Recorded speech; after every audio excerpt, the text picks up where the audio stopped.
Nakarating si Alexander, isang mayamang bilyonaryo, sa kanyang mamahaling mansyon nang mas maaga kaysa sa inaasahan.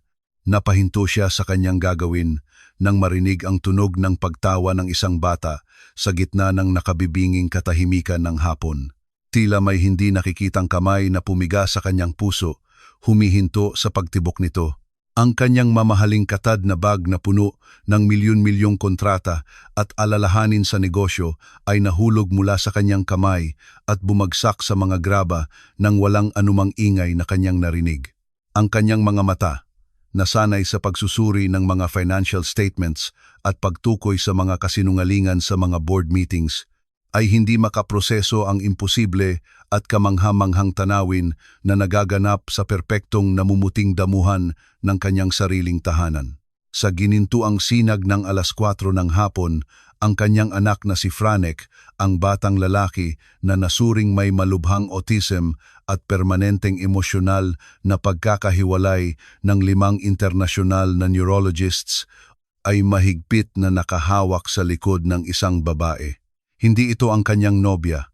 Hindi ito isang espesyalista na nurse na may 3 doctorate degrees. Ito ay ang kanilang kasambahay.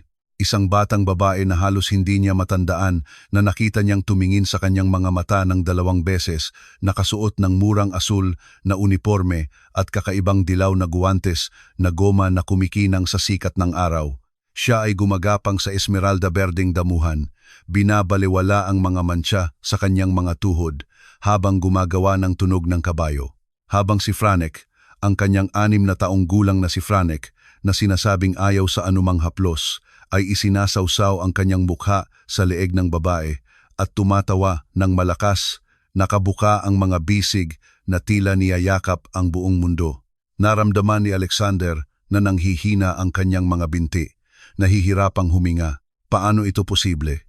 Kahit kaninang umaga, si Natalia, ang kanyang mapapangasawa, ay nagpaalala sa kanya na may kunwaring pasensya na si Franek ay nangangailangan ng mas mataas na dosis ng kanyang mga pampakalma dahil hindi na kaya ang kanyang mga pag-atake ng agresyon.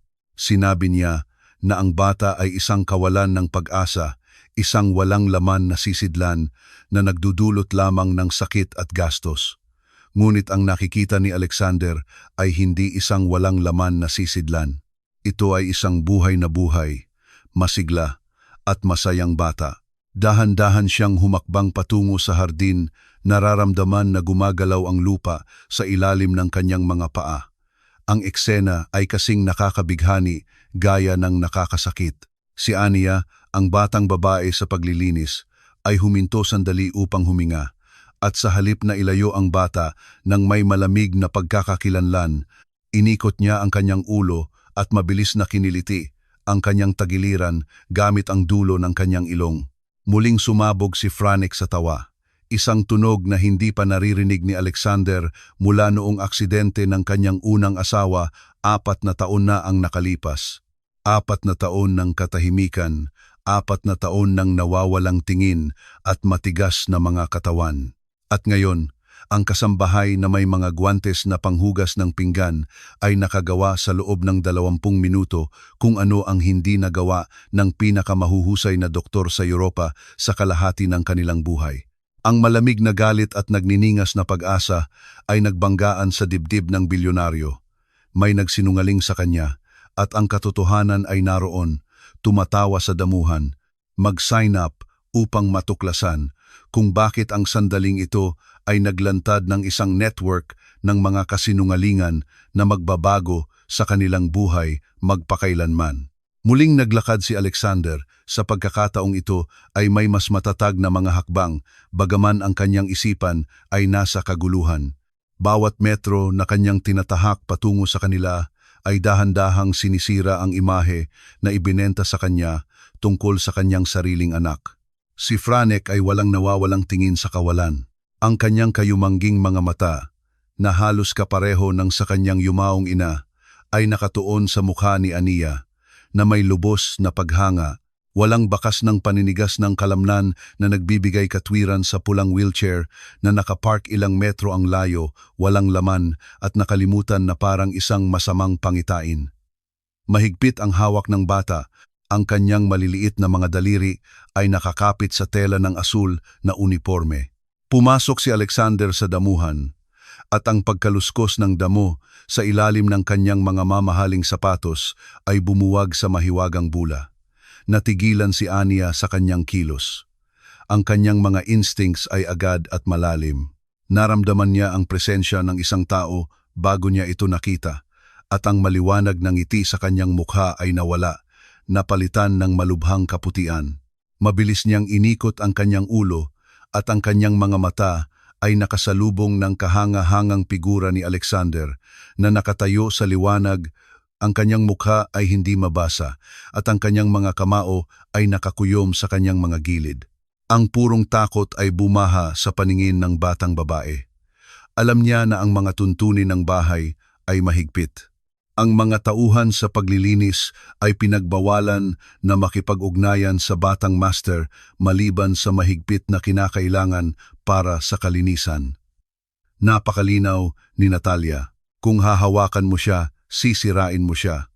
Kung sisirain mo siya, mapapatalsik ka sa kalye ng walang anumang rekomendasyon. Bumuga ng hangin si Anya.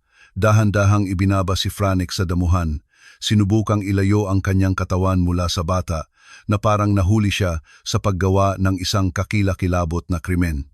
Ngunit ayaw siyang bitawan ni Franek. Humihikbi ang bata, gumagawa ng malinaw na tunog ng protesta ng tao at muling kumapit sa manggas ng kanyang uniforme, kumikipot ang tela sa mga daliri na puno ng lupa. Ginoo, Ginoong Alexander. Napautal si Ania. Mabilis na lumuhod, hindi na nangahas na tumayo ng buo ang kanyang mga kamay sa dilaw na guwantes. Kitang-kita na nanginginig sa harap ng kanyang dibdib. Pasensya na po. Hindi ko po tiningnan ang relo. Hindi ko po alam na darating kayo ng mas maaga. Huwag po kayong magagalit. Siya lang po talaga ang gustong maglaro. Hindi agad sumagot si Alexander. Mabigat ang kanyang katahimikan, puno ng intensity na inakala ni Ania bilang panimula sa agarang pagpapatalsik. Ibinaba niya ang kanyang ulo, naghihintay ng mga sigaw. Naghihintay ng kahihiyan na karaniwan niyang natatanggap mula kay Ginang Natalia.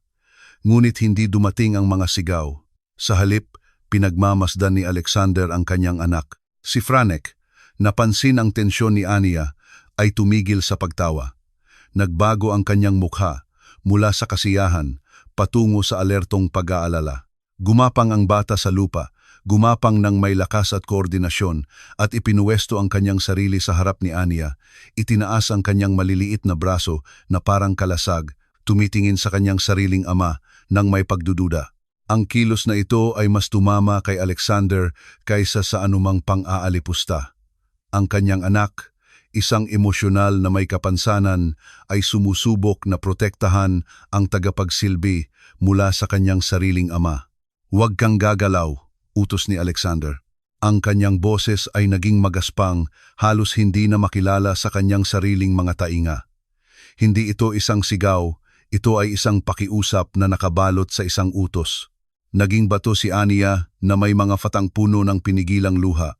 Si Franek ay naroon pa rin, na may nakakunot na noo, na may ekspresyon ng paghamon sa kanyang batang mukha na hindi pa nakikita ni Alexander. Palagi siyang sinasabihan na hindi nakikilala ni Franek ang mga tao, na para sa kanya ang mga tao ay mga hindi makikilalang bagay, ngunit alam na alam ng bata kung sino ang panganib at kung sino ang kanyang kanlungan. Naramdaman ni Alexander ang mapait na lasa sa kanyang bibig. Ang pagkakasala ay nagliliyab sa kanya. Napakaraming oras ang ginugol niya sa paglalakbay. Napakaraming oras sa pagtatrabaho upang bayaran ang paggamot na lubos na nagtitiwala kay Natalia at sa mga espesyalista, kaya naging estranghero siya sa sarili niyang dugo. Dahan-dahang lumuhod si Alexander. Binabaliwala kung paano ang tela ng kanyang fempanlibo na suit ay humigpit at nadumihan ng kahalumigmigan ng hardin. Natagpuan niya ang kanyang sarili sa antas ng kanilang mga mata. Mabigat ang paghinga ni Ania. Ang amoy ng sabong panlinis at lavender ay nagmumula sa kanyang damit, isang simpleng pinaghalong bahay na kaiba sa mamahaling kemikal na pabango na karaniwang bumabalot sa mansyon. Kailan pa? Tanong ni Alexander, tumitig sa batang babae. Ang kanyang tono ay kagyat, mapagpilit. Naglilink si Miss Ania na naguguluhan, naghihintay ng pagsisisi dahil sa dumi o kaguluhan. Kailan pa ito ginagawa? Tinuro ni Alexander si Franek, na ngayon ay hinahaplos ang kamay ng babae sa guwantes na goma, naghahanap ng ginhawa. Ang mga doktor, si Natalia, sinasabi nila sa akin na ang kanyang mga kalamnan ay nauubos. Sinasabi nila sa akin na hindi niya kayang hawakan ang kanyang sariling bigat, na hindi siya makakapag-focus, na ang pagtawa ay imposible sa kanyang kalagayan, gayunpaman isang voluntaryong reflex. Kailan siya tumawa, lumunok si Ania na pagtatanto na ang galit ng Ginoo ay hindi nakadirekta sa kanya o hindi bababa sa hindi sa dahilan kung saan siya nagkakamali. Tiningnan niya si Franek na may walang katapusang pagmamahal, nakalimutan sa isang sandali na nakikipag-usap siya sa isa sa pinakamakapangyarihang tao sa bansa. Palagi, Ginoo, bulong niya. At ang dalawang salita na iyon ay bumagsak na parang mga bato sa kamalayan ni Alexander. Well, mula nang magsimula akong magtrabaho dito, 6 na buwan na ang nakalipas. Sa una siya ay mahiyain. Oo, ngunit hindi siya nabubulok. Siya ay malungkot lamang at napakatakot. Natatakot? Paulit-ulit na sinabi ni Alexander ang salita na parang ito ay isang banyagang wika. Ano ang maaaring ikatakot niya? Mayroon siyang lahat ng kailangan niya. Araw-araw na pangangalaga, ang pinakamagandang silid, therapy. Nag-alinlangan si Ania. Alam niya na ang sasabihin niya ay maaaring maging sanhi ng pagkawala hindi lamang ng kanyang trabaho, kundi pati na rin ng kanyang reputasyon kung malalaman ni Ginang Natalia. Ngunit naramdaman niya ang maliit na kamay ni Franek na humahawak sa kanyang daliri, at ang hawak na iyon ay nagbigay sa kanya ng biglaang lakas ng loob. Itinaas niya ang kanyang paningin at pinanatili ang paningin ng bilyonaryo. Hindi siya natatakot sa anumang bagay, Ginoo. Natatakot siya kanino? Ang kasunod na katahimikan ay ganap na binasag lamang ng malalayong huni ng ibon. Naramdaman ni Alexander ang panginginig na gumapang sa kanyang likod sa kabila ng init ng hapon. Ang mga piraso ng puzzle yaong hindi kailanman nagkasya, ang mga hindi sinasadyang pasa, ang pag-iyak na kamangha-manghang tumigil kapag lumalabas si Natalia sa silid, ang kanyang pagpipilit na panatilihin siyang nakasubsob sa sedasyon ay nagsimulang magbuklod sa isang groteskong imahe na ayaw niyang makita. Ipaliwanag mo, sabi ni Alexander. Ang kanyang boses ay bumaba sa mapanganib na bulong. At mas mabuti kung magsabi ka ng totoo, Ania, dahil kung tama ang iyong ipinahihiwatig, nagbabago siya. Kapag siya ay dumating, binuksan ni Ania ang mga salita, nagbanggaan ang mga ito. Kapag naroroon si Ginang Natalia, si Franek ay nawawala, nagiging matigas, pumipikit ang mga mata at hindi tumutugon. Nakikita siya ng mga doktor na ganito dahil palagi siyang naroroon sa mga konsultasyon, hindi ba? Sige, palagi siyang naroon, hawak ang kanyang kamay o hinahaplos ang kanyang leeg. Naalala ni Alexander ang mga pagbisita sa doktor. Si Natalia ay palaging isang mapagmahal na nobya, isang perpektong kapalit na ina na hinahaplos ang leeg ng bata, bumubulong sa kanyang tainga. Palagi niyang hinahaplos ang kanyang leeg, naisip ni Alexander, at isang biglaang pagduduwal ang bumaha sa kanya habang naalala niya ang isang lumang dokumento tungkol sa mga pressure points. Posible ba? Ito ba ay kakilakilabot? Ngunit ang pagtawa na naririnig lamang niya ngayon ay hindi nagsinungaling. Gusto kong makakita ng higit pa, utos ni Alexander, biglang tumayo, nakakagulat kay Ania. Sinabi mong hindi siya nauubos. Ipakita mo sa akin kung ano ang kaya niya ngayon. Ginoo, hindi po ako therapist. Naglalaro lang kami. Sinubukan ni Ania na bigyang katwiran ang kanyang sarili, natatakot na napakarami na niyang nasabi. Gawin mo, umungol siya, At pagkatapos ay nakita kung paano na-recoil si Franek, nagbago ang kanyang tono, pinupunasan ang kanyang buhok na kulay abo sa desperasyon. Pakisuyo, kailangan kong makita ito. Kailangan kong malaman na hindi ako nababaliw, naniniwala na ang aking anak ay nasa loob. Dahan-dahang tumango si Anya, pinunasan ang kanyang mga kamay sa kanyang apron, tinanggal ang kanyang dilaw na guwantes na goma, at inilapag ang mga ito sa damuhan. Ipinapakita ang kanyang mga masisipag at malambot na kamay. Muli siyang humarap sa bata at ang kanyang postura ay nagbago. Hindi na siya isang natatakot na tagapagsilbi. Siya ay isang kasama sa paglalaro. Nagsimula siyang bumulong ng isang malumanay na himig, isang sikat na pambatang awit na bahagyang naaalala ni Alexander mula sa kanyang sariling pagkabata. "Halika na, Franek, malapit nang lumipad ang eroplano," sabi niya sa isang tinig na parang awit na inuunat ang kanyang mga braso. Sa pagkamangha ni Alexander, hindi lang napangiti si Franek. Inilagay ng bata ang kanyang mga kamay sa lupa. Pinagtibay ang kanyang mga kalamnan sa binti na sinasabing walang silbi at may nakikitang ngunit determinadong pagsisikap, itinaas ang kanyang puwit mula sa lupa. Gumapang siya ng 2 hakbang patungo kay Ania. Pagkatapos, tiningnan niya ang kanyang ama mula sa gilid ng kanyang mata at gumawa ng isang tunog mula sa kanyang lalamunan na dahan-dahang nabuo sa mga pantig. Sa eroplano. Ang salita ay bastos. Binigyan ng diin, ngunit hindi mapag-aalinlanganan. Tinabunan ni Alexander ang kanyang bibig ng kanyang kamay upang pigilan ang paghikbi. Musika, baldog. Ang diagnosis ay nagsabi, baldog, walang boses. At naroon ang kanyang anak na humihingi ng laro ng eroplano. Ang mundo ni Alexander na itinayo sa mga medical report at bulag na pagtitiwala sa kanyang nobya ay gumuho sa sandaling ito na naglantad ng isang kumikinang at nakakatakot na katotohanan. Si Franek ay malusog. Sadyang pinapanatili siyang may sakit. "Diyos ko!" bulong ni Alexander, lumuhod sa tabi ng kanyang anak. Inabot niya ang nanginginig niyang kamay sa pisngi ng bata. Sa pagkakataong ito ay hindi lumayo si Franek, bagaman pinanatili niya ang kanyang tingin kay Ania, humihingi ng pag-apruba, bahagyang tumango siya na may malungkot na ngiti. Hinawakan ni Alexander ang mainit na balat ng kanyang anak at nakaramdam ng isang koneksyon na puno ng kuryente. Ngunit bago pa niya maproseso ang himala, ang tunog ng malakas na makina ay umunggol sa pangunahing daanan. Isang pulang sports car ang huminto na may kaluskos ng mga gulong sa graba. Ang katawan ni Franek ay agad na tumugon. Nawala ang ngiti. Naghigpit ang mga braso at nagkaroon ng luha sa kanyang mga mata. Bumalik sa walang laman, naliligaw na tingin na kilala ni Alexander. Si Ania ay namutla na parang papel. Siya iyon. Bulong ng kasambahay. Inaangat ang mga guwantes mula sa lupa gamit ang kanyang mga hindi kadalubhasang kamay. "Ginoo, pakiusap. Kung makita niya ako na naglalaro kasama niya." Ang pagbabago ni Franek ay ang huling patunay. Hindi ito sakit, ito ay terorismo. Naramdaman ni Alexander ang kanyang dugo na kumukulo sa kanyang ugat, isang bulkanikong galit na nagbabanta na sumabog.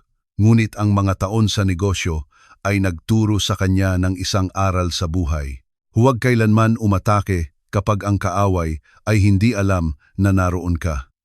Tumigin siya sa direksyon ng bahay kung saan ang takong ni Natalia ay kumakalabog na sa pasilyo at pagkatapos ay tumingin siya kay Ania. "Tumayo ka," sabi ni Alexander. Ang kanyang tinig ay malamig at tuso. Ang tono na ginamit niya sa pagsira ng mga kakumpetensya. "Isuot mo ang iyong guwantes, umasta na walang nangyari, Ginoo." Tiningnan siya ni Ania, hindi nakakaintindi. "Makinig ka sa akin ng mabuti, Ania."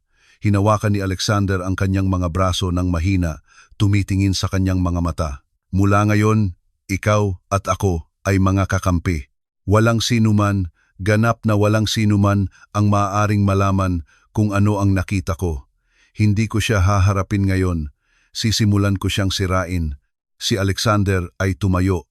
Pinagpag ang alikabok ng kanyang suit at sa huling tingin sa kanyang anak, na bumalik na sa kanyang peking catatonic state, tumakbo siya sa pangalawang pintuan ng serbisyo. Papasok ako sa tanggapan. Isipin niyang nagtatrabaho ako. Kapag lumabas siya dito, gusto kong panoorin mo ang lahat dahil ngayong gabi ay magbabago ang lahat. Mula sa bintana ng tanggapan, nakatago sa likod ng mabigat na mga kurtina ng pelos na amoy alikabok at katandaan, pinanood ni Alexander ang eksena nang may pagpigil sa hininga na parang isang sniper naghihintay ng sandali para sa putok. Ang kanyang puso ay kumalabog na may lakas na sumasakit sa kanyang mga tadyang.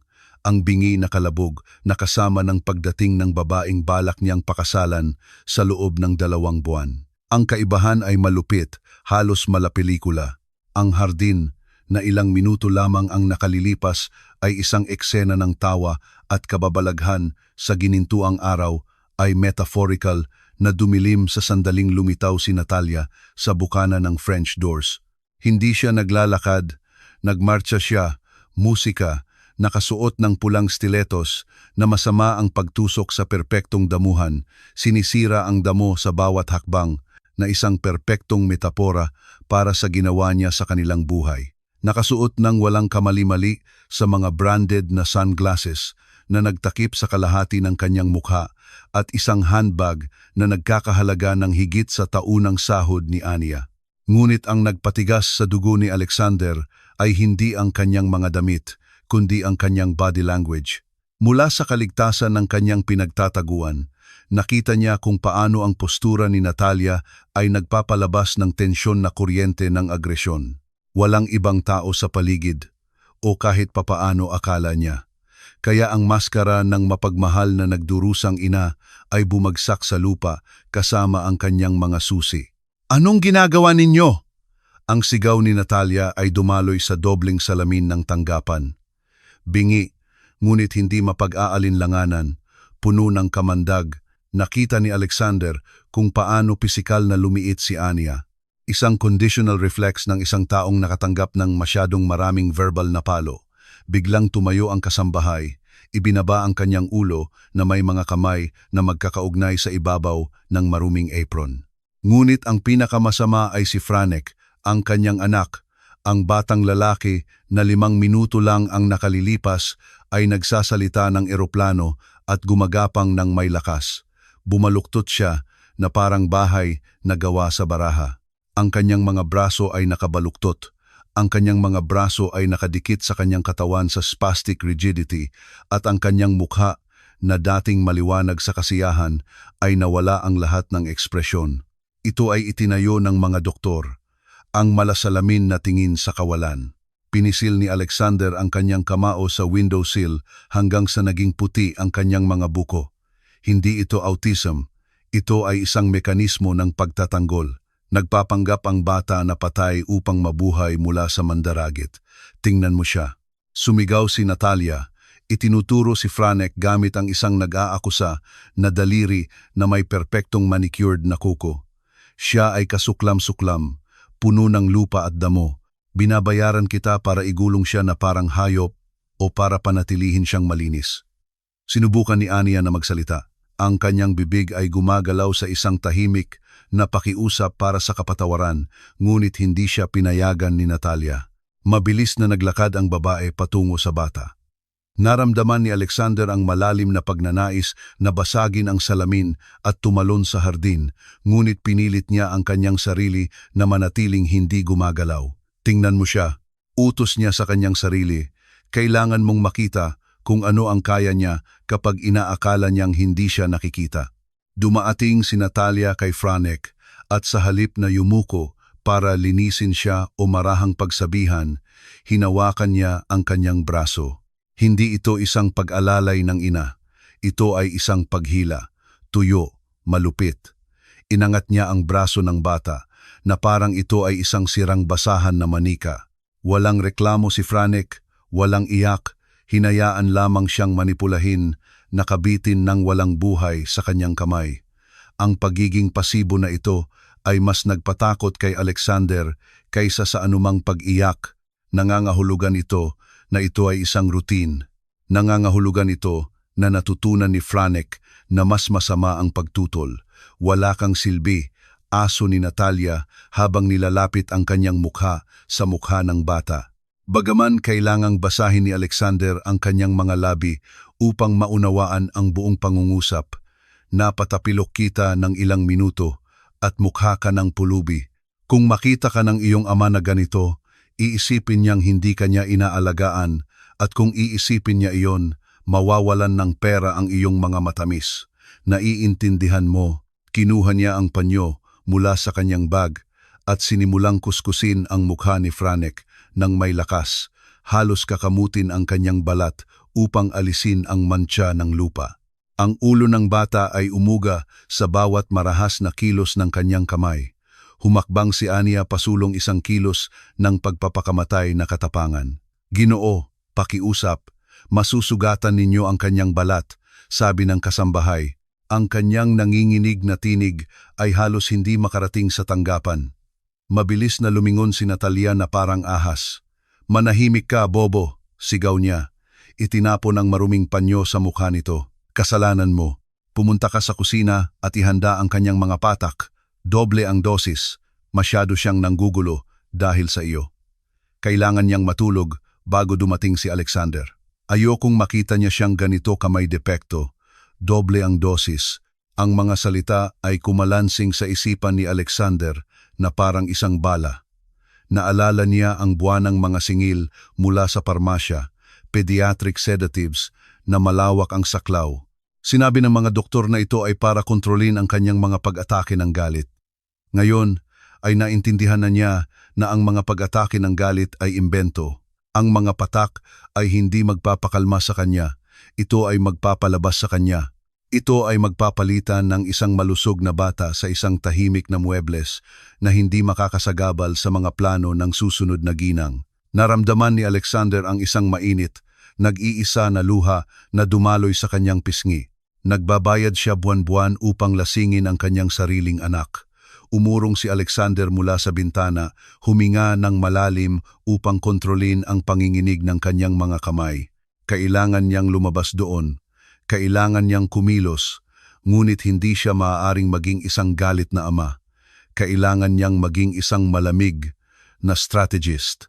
Kung haharapin niya siya ngayon na sumisigaw, siya ay iiyak. Sasabihin niyang stressed siya. Aakusahan niya si Ania. Gagamitin niya ang sitwasyon, tulad ng dati. Hindi niya kailangan. Siya ay humuhukay ng sarili niyang libingan. Tinanggal niya ang kanyang kurbata. Binuksan niya ang pinakamataas na butones ng kanyang damit para mukhang pagod at binuksan ang pinto ng tanggapan na patungo sa loob na pasilyo, hindi sa hardin. Naglakad siya ng mabigat patungo sa pangunahing pasukan ng bahay. Ang kanyang mga sapatos ay kumakalampag sa marmol. Ipinapahayag ang kanyang presensya na parang kakapasok lamang sa malaking pinto. Natalia, nasa bahay na ako. Sigaw niya na may tinig na nagpapanggap na pagod at normal. Ang epekto sa hardin ay agad. Sa pamamagitan ng bukas na mga pintuan ng sala, nakita niya kung paano binitawan ni Natalia ang braso ni Franek na parang may nagbabagang bagay. Sa wala pang 2 segundo, ang kanyang postura ay radikal na nagbago. Pinatag niya ang kanyang damit, pinagsuklay ang kanyang buhok para ayusin ito at bumuo ng isang kumikinang, pinag-aralan, perpektong ngiti. Alexander, mahal! Sigaw niya, humarap sa bahay na may mga matang nagniningning. Anong sorpresang pagdating? Maaga kang dumating. Lumabas si Alexander sa hardin, pinipilit ang kanyang mga binti na maglakad ng mabagal, pinipilit ang isang pekeng ngiti. Ang kanyang mga mata ay nag-scan sa eksena. Si Ania ay maputla. Inaangat ang panyo mula sa lupa na ang kanyang tingin ay nakatuon sa damo. Si Franek ay nasa statue mode pa rin, tumitingin sa isang nakapirming punto sa abot tanaw. Natapos na ang pulong ng mas maaga, nagsinungaling si Alexander, lumalapit sa kanya at binibigyan siya ng halik sa pisngi. Naramdaman niya ang mamahaling pabango ni Natalia at kinailangan niyang pigilan ang pagnanais na masuka. Gusto ko lang kayong makita. Kumusta kayo? Kumusta ang araw? Ito ay isang mapanlinlang na tanong, isang simpleng pagsubok. Huminga si Natalia ng malalim, ipinapatong ang kamay sa kanyang dibdib, ginagampanan ang papel ng isang martir.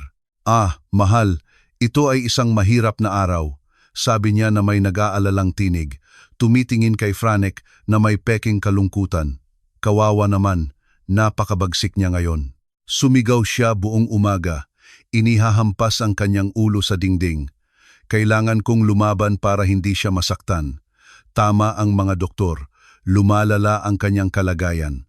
Halos mahila ko na lang siya palabas sa hardin, ilang minuto ang nakalipas para makahinga siya ng hangin. Pero tingnan mo, musika, hindi na siya tumutugon. Siya ay ganap na wala. Naramdaman ni Alexander ang kanyang dugo na kumukulo. Sumigaw siya buong umaga. "Kasalanan," sinabi sa kanya ni Anya na naglalaro sila, inihahampas ang ulo. "Kasalanan." Wala siyang anumang marka. Sumasama siya. Ang pinakamalaking kasinungalingan sa lahat. "Talaga?" tanong ni Alexander, lumuluhod sa harap ni Franek. Hindi siya tinapunan ng tingin ng bata. Naramdaman niya ang presensya ni Natalia bilang isang nakakalason na anino sa kanilang ibabaw. Kawawa naman. Siya ay, iginiit ni Natalia, ipinapatong ang isang mapanlinlang na kamay sa balikat ng bata, bahagyang humihigpit. Natauhan ni Alexander ang isang hindi kapansin-pansin na pag-irap ng sakit. Sinabi kong ipaghanda ni Anya ang kanyang gamot. Kailangan niyang magpahinga, mahal. Baka dapat natin siyang ilagay sa pasilidad na iyon sa Switzerland na iminungkahi ni Dr. Walski. Alam kong mahal ito at malayo, ngunit wala na akong lakas. Nag-aalala ako para sa kanyang kaligtasan. Ito ang huling plano, ipadala siya palayo, alisin ang problema magpakailanman at manatili lamang sa bilyonaryo at ang kanyang kayamanan. Tumingin si Alexander kay Anya. Itinaas ng kasambahay ang kanyang paningin sandali.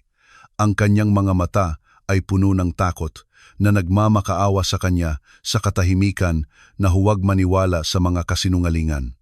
Pinanatili ni Alexander ang kanyang paningin, isang tahimik na mensahe. "Nakikita kita. Naniniwala ako sa iyo." "Hindi," sabi ni Alexander. Tumayo at pinagpag ang kanyang mga tuhod. Ang kanyang tinig ay matatag, matalim. "Hindi natin siya ipapadala kahit saan sa ngayon. Sa katunayan, gusto kong makasama siya ngayong hapon." Bahagyang naghigpit ang mukha ni Natalia. "Ngunit mahal, siya ay nasa krisis. Baka siya ay mapanganib. Alam mong siya ay nagiging agresibo." Sinubukan niyang ilayo siya, humakbang para tumayo sa pagitan ng ama at anak. "Wala akong pakialam." Nilibutan siya ni Alexander at tumingin kay Anya. "Anya, huwag kang magdala ng mga patak. Magdala ka ng orange juice at manatili ka rito. Gusto kong nandito ka rin. Mukhang komportable si Franek sa iyo." Tawa ni Natalia na nerbyoso, hindi makapaniwala. "Anya, mahal, pakiusap. Siya ay isang cleaning lady lang. Hindi man lang siya kilala ni Franek. Isa siyang bagay para sa kanya. Bukod pa riyan, marami siyang gagawin sa loob. Magulo ang bahay. Ang bahay ay maaaring maghintay," pinutol ni Alexander. At sa pagkakataong ito ay hinayaan niyang lumabas ang kaunti ng kanyang autoridad bilang CEO sa kanyang tono. Tumingin siya sa mga mata ni Natalia, isang hamon sa unang pagkakataon sa loob ng ilang taon. "May napansin akong kakaiba, Natalia." Ang katahimikan ay naging siksik. Kumurap si Natalia. Nag-alinlangan ang kanyang ngiti. "Kakaiba? Ano ang ibig mong sabihin?" "Na noong dumating ako, gumawa ng sinasadyang pahinga si Alexander. Tinatamasa ang kislap ng takot sa kanyang mga mata. Parang nakarinig ako ng pagtawa. Pagtawa ng bata. Naging matigas si Natalia. Ang kanyang tuso na isipan ay nagtatrabaho ng husto. "Ah, iyon," sabi niya ng mabilis, na nagpapanumbalik ng kanyang pagiging kalmado. "Kailangang mga kapitbahay." Dinala ng hangin ang tunog. Matagal nang hindi tumatawa si Franek. "Alexander, huwag mong bigyan ang iyong sarili ng malupit na mga ilusyon. Hindi ganito gumagana ang kanyang utak." "Siguro," sabi ni Alexander, humarap sa kanyang anak. Yumuko siya at sinira ang lahat ng mga patakaran na ipinataw ni Natalia. Binuhat niya si Franek sa kanyang mga bisig. Naghigpit ang bata na parang tabla. naghihintay ng pagsaway o palo. Ngunit niyakap siya ni Alexander ng mahigpit.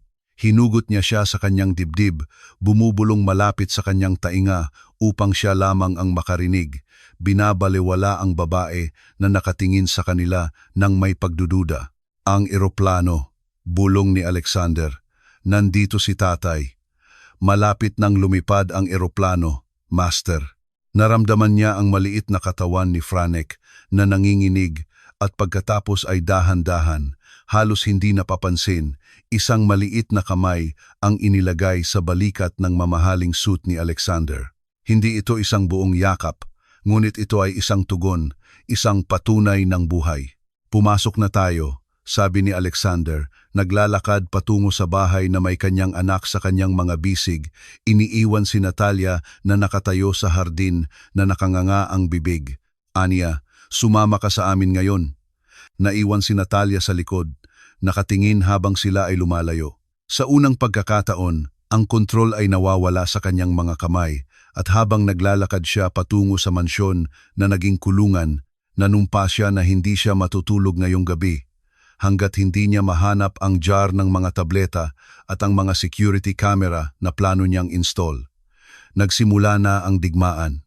Ang kapaligiran sa loob ng mansyon ay hindi mapakali. Isang halo ng sterile luxury at tahimik na tensyon. Musika. Pumasok si Alexander sa pangunahing hall na may si Franek sa kanyang mga bisig. Nararamdaman ang katawan ng kanyang anak na parang yelong bloke sa kanyang dibdib. Bago pa man ang tunog ng takong ni Natalia ay kumalansing na parang mga putok sa Italianong marmol, isang patuloy na paalala ng panganib na sumusunod sa kanya. Pumasok si Ania huli, isinara ang pinto ng may kahinahunan na nagpapahiwatig ng kanyang takot na makakuha ng atensyon, dumidikit sa pader na parang gusto niyang maging isa sa wallpaper. Musika. Dalhin mo siya agad sa kanyang silid, Alexander. Utos ni Natalia. Ang kanyang tinig ay nabawi ang tonso ng utos na nakabalot sa medikal na pag-aalala. Siya ay sobrang stimulado. Tingnan mo kung paano siya nanginginig. Ang paglalakad sa hardin ay isang kakilakilabot na pagkakamali. Ania, gumalaw ka. Pumunta ka sa kusina at dalhin ang garapon, ang good night at isang bagong dropper. Sinira ng bata ang pangalawa kahapon sa isa sa kanyang mga tantrum. Lumakad si Alexander paakyat, nararamdaman ang apdo sa kanyang lalamunan. Tantrum. Ngayon, alam na niya na ito ay kasinungalingan. Ngunit kailangan niyang makita kung gaano kalayo ang pagpapanggap. Musika. Pumasok siya sa silid ni Franek, isang silid na mukhang mas klinika kaysa sa silid tulugan ng isang bata. Mga puting dingding, mga muwebles na may bilugan na mga gilid, mga laruan na nakakandado sa mga glass cabinet at isang nananatiling amoy ng antiseptic. Dahan-dahan niyang inilagay si Franek sa kama. Hindi gumalaw ang bata, nakatitig sa kisame na nakabuka ang mga mata, humihinga ng mababaw. Ang terorismo sa kanyang tingin ay ganap. Sumugod si Natalia na parang bagyo, sinakop ang espasyo. Lumabas ka, mahal, sabi niya. Bahagyang tinulak si Alexander patungo sa pinto. Hindi mo gusto siyang makita kapag binibigyan ko siya ng mga patak. Alam mong nahihirapan ito at nakakasakit sa iyong puso. Ako ang bahala. Ito ang aking pasanin. Dadalhin ko ito para sa iyo. Hindi, sabi ni Alexander, nakatayo sa hudyat ng pinto. Ang kanyang anino ay nagtakip sa kama. Mananatili ako ngayon. Gusto kong matuto. Kung magpapakasal tayo, kailangan kong malaman kung paano alagaan ang aking anak. Isang kislap ng iritasyon ang dumaloy sa mga mata ni Natalia, ngunit mabilis niya itong itinago sa likod ng isang malungkot na ngiti. Lumitaw si Ania sa pinto na may pilak na tray. Ang kanyang mga kamay ay nanginginig ng husto, kaya ang dimmable na basong garapon ay kumalansing sa metal. Ibigay mo sa akin yan. Agad na kinuha ni Natalia ang garapon mula kay Ania nang may kasukdulan. Ang nangyari pagkatapos ay sumugat sa retina ni Alexander na parang isang horror film. Hindi matamis si Natalia, walang mga awitin o pasensya. Hinawakan niya ang panga ni Franek gamit ang isang kamay, mahigpit na pinisil ang pisngi ng bata para pilitin siyang buksan ang kanyang bibig. Si Franek ay sumubok na ilayo ang kanyang ulo, gumagawa ng isang bingi na unggol.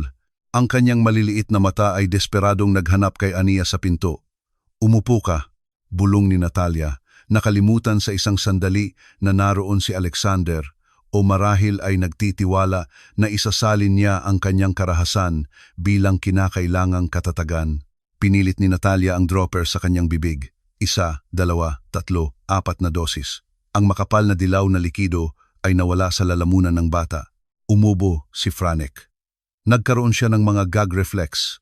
Ang kanyang maliit na katawan ay nanginginig, ngunit nilunok niya ito. Ang reaksyon ay halos agad-agad, masyadong mabilis para maging natural.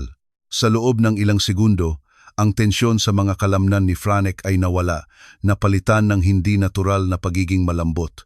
Ang kanyang mga talukap ay bumigat. Ang liwanag sa kanyang mga mata ay namatay. Hindi siya nakatulog, siya ay naghiwalay. Ito ay parang may pumutol ng mga kable mula sa isang manika. "Nakikita mo?" sabi ni Natalia. Pinupunasan ang likido na dumapo sa kanyang daliri at isinara ang garapon. Ito ay para sa kanyang kabutihan. Kung wala ito, masusugatan niya ang kanyang sarili. Ngayon siya ay matutulog ng 12 oras ng sunod-sunod. Kapayapaan para sa kanya. Kapayapaan para sa atin. Tumingin si Alexander sa kanyang anak na ngayon ay nakahiga na may bahagyang nakabukas na bibig. Dahan-dahang dumadaloy ang laway, naging isang gulay na inilarawan ng mga doktor. Naramdaman niya ang isang nakamamatay na pagnanais na hulihin ang leeg ni Natalia at itapon siya sa bintana, ngunit pinigilan niya ang sarili, humawak sa hudyat ng pinto hanggang sa tumunog ang kahoy. Hindi niya siya maililigtas ngayon. Kailangan niya siyang iligtas magpakailanman, at para doon, kailangan niya ng hindi mapag-aalinlangan ng ebidensya. Kailangan niyang makita ng mundo ang halimaw. "Tama ka, mahal. Nagsinungaling si Alexander na may patay na tinig. Mayroon kang talento. Hindi ko alam kung ano ang gagawin ko kung wala ka." Napangiti si Natalia na parang nanalo, isiniksik ang garapon sa kanyang bulsa sa halip na ilagay ito sa tabi ng kama. "Pababa na tayo. Mananatili si Ania para magbantay. Kailangan natin ng isang baso ng alak." Lumabas, lumingon sandali si Alexander. Si Ania ay nakatayo sa paanan ng kama, umiiyak sa katahimikan. Magtatatlong araw. 4, marahil, idinagdag niya, binibigyan siya ng margin para magkamali. "Alagaan mo si Franek. Nagtitiwala ako sa iyo. Aalagaan ko siya na parang akin," sagot niya. At ang kasinungalingan ay nakalutang sa hangin, makapal at nakakalason. Musika. Kinuha ni Alexander ang kanyang bag at lumabas. Hindi na lumingon pa. Alam na iniwan niya ang kanyang anak sa bibig ng lobo, ngunit alam din na siya ang mga ngaso na naghihintay sa anino. Sa sandaling lumayo ang makina ng kanyang sasakyan sa daanan, lumingon si Natalia kay Ania, at ang kanyang ngiti ng perpektong asawa ay natunaw na parang kandila sa apoy na naglantad ng isang malupit na ngiti sa ilalim. "Magaling. Hangal," sabi ni Natalia. Kinukuha ang kanyang telepono. "Umalis na ang Ginoo. Aking araw ngayon. Linisin mo ang malaking sala at ilabas ang mamahaling alak mula sa silong. Mag-iimbita ako ng aking mga kaibigan. At tungkol sa bata, isara mo siya sa silong. Ayokong marinig ang kanyang mga sigaw na makasira sa aking party." Ang hangin sa guest house ay naging masyadong permanent, puno ng amoy ng lumang kahoy at pagsasara, nakaibahan sa air-conditioned na sariwang hangin ng pangunahing mansyon na dol-andang metro lamang ang layo. Musika. Hindi nagbukas ng ilaw si Alexander. Hindi niya maaaring ipagsapalaran na ang isang kislap ay magtataksil sa kanya. Umupo siya sa isang lumang ratan na upuan na tumunog sa ilalim ng kanyang bigat, na nililiwanagan lamang ng liwanag ng screen ng laptop sa tabi niya.